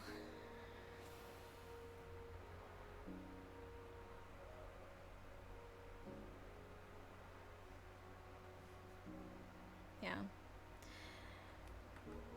I hope that with kind of more and more students being able to get education elsewhere online, it might prove to help, like, kind of break the tradition that art schools have had for a really long time, where they are the only sources of education that students can reliably get, and so students are forced to pay exuberant amounts of money to be there.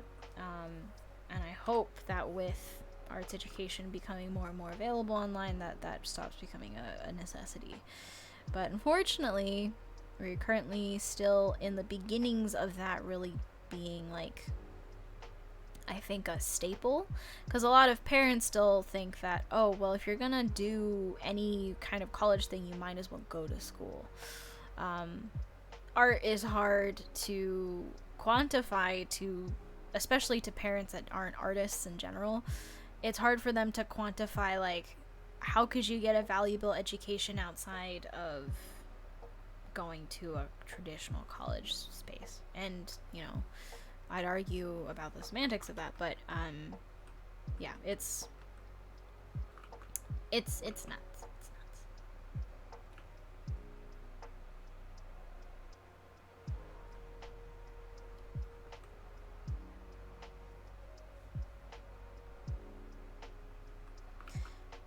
Man, PUBG's helmet is so ugly. What is it even? It's like a piece of tactical gear.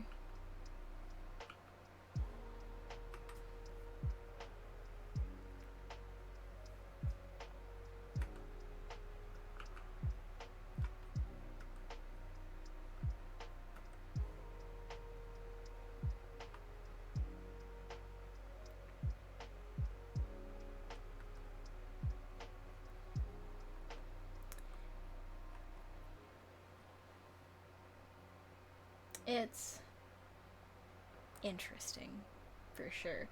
How was your experience when it came to working and school? Working and school.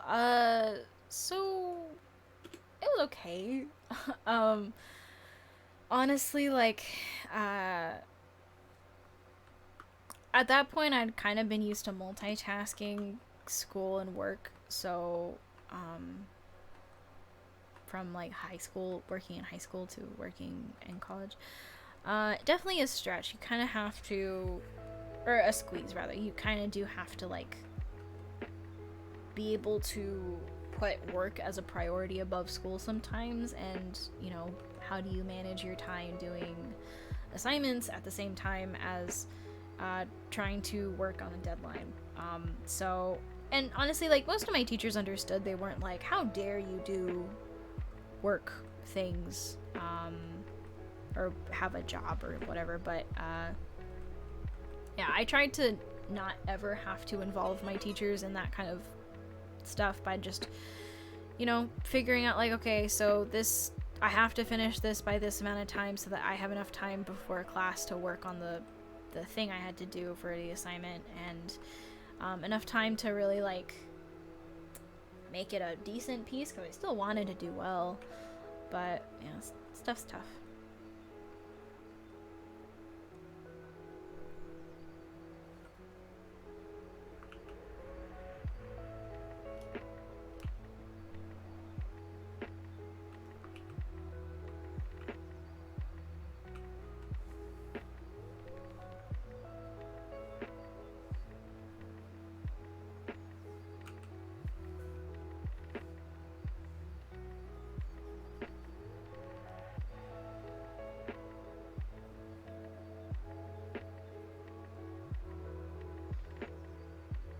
I will hydrate. What type of work were you doing throughout high school and uni? I was doing mainly freelance commissions.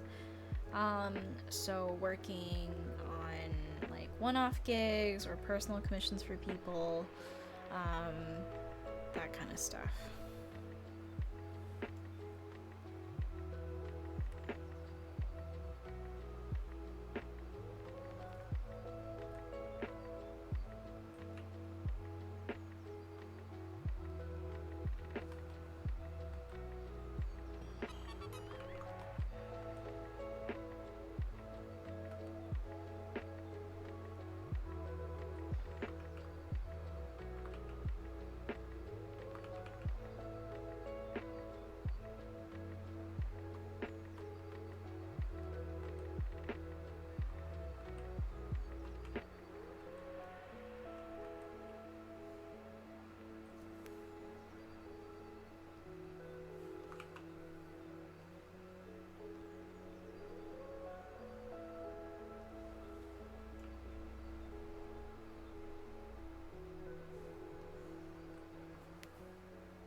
So student, have you ever taken out a loan? I fortunately was able to go to school without having to take out a loan, but in my last years of college, it ended up being kind of a pretty heavy toll on my family. And it was getting to the point where I was going to probably have to take out a loan.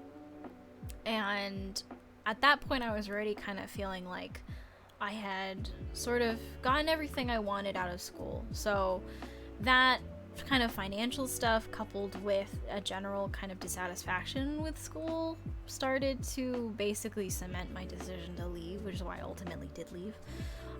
But I was able to go through most of school with a very basic like student debt type of thing, so I was able to pay that off as soon as I got my first job. And you know, I really have to thank my parents for that, because otherwise, like, you know, if they couldn't help me, then I wouldn't have been able to like save up enough to pay it off as soon as I did.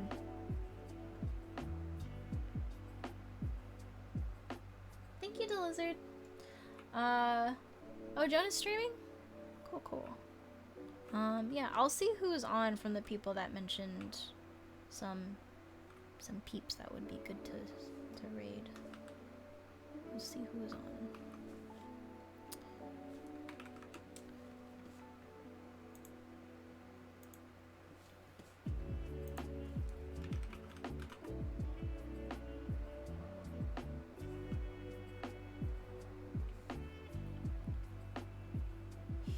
Hyokune?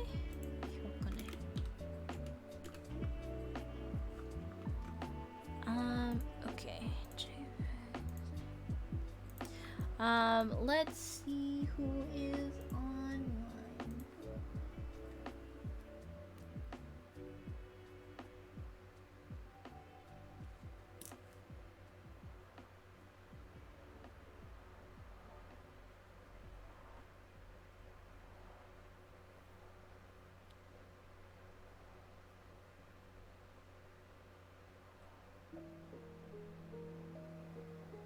Joan is...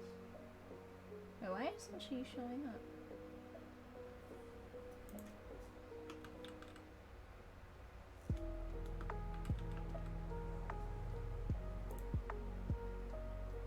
Okay. Yeah, we can...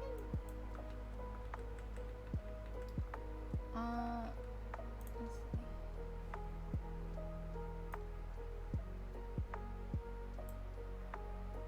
Hi, the Lizard. Yeah, I'm actually going to end stream soon too, because I wanted to end around like 10. It's been a bit past because I was drawing the gun, but we are at the end of this, and it's gonna get kind of busy in the coming weeks, so I'm gonna try and at least keep the Friday streams going. I will be gone next Friday because I'm on a trip to do a thing, so I won't be around next Friday. So I'm hoping I can stream not on Friday and do something else to make up for it. But yeah, coming weeks are gonna be kind of busy, but I'm gonna try and stay on top of it. But yeah, thank you so much everyone for kind of sticking around and I don't know, just like keeping me company. I always really appreciate when you guys come around every week, and it means a lot to me, especially when I take a big break and you guys still come back. I'm like, oh, I feel loved. But yeah, so let me arrange the transition to rating real quick, and let me find the page where I can do that stuff. And yeah, thank you everyone. Hopefully I will be able to stream again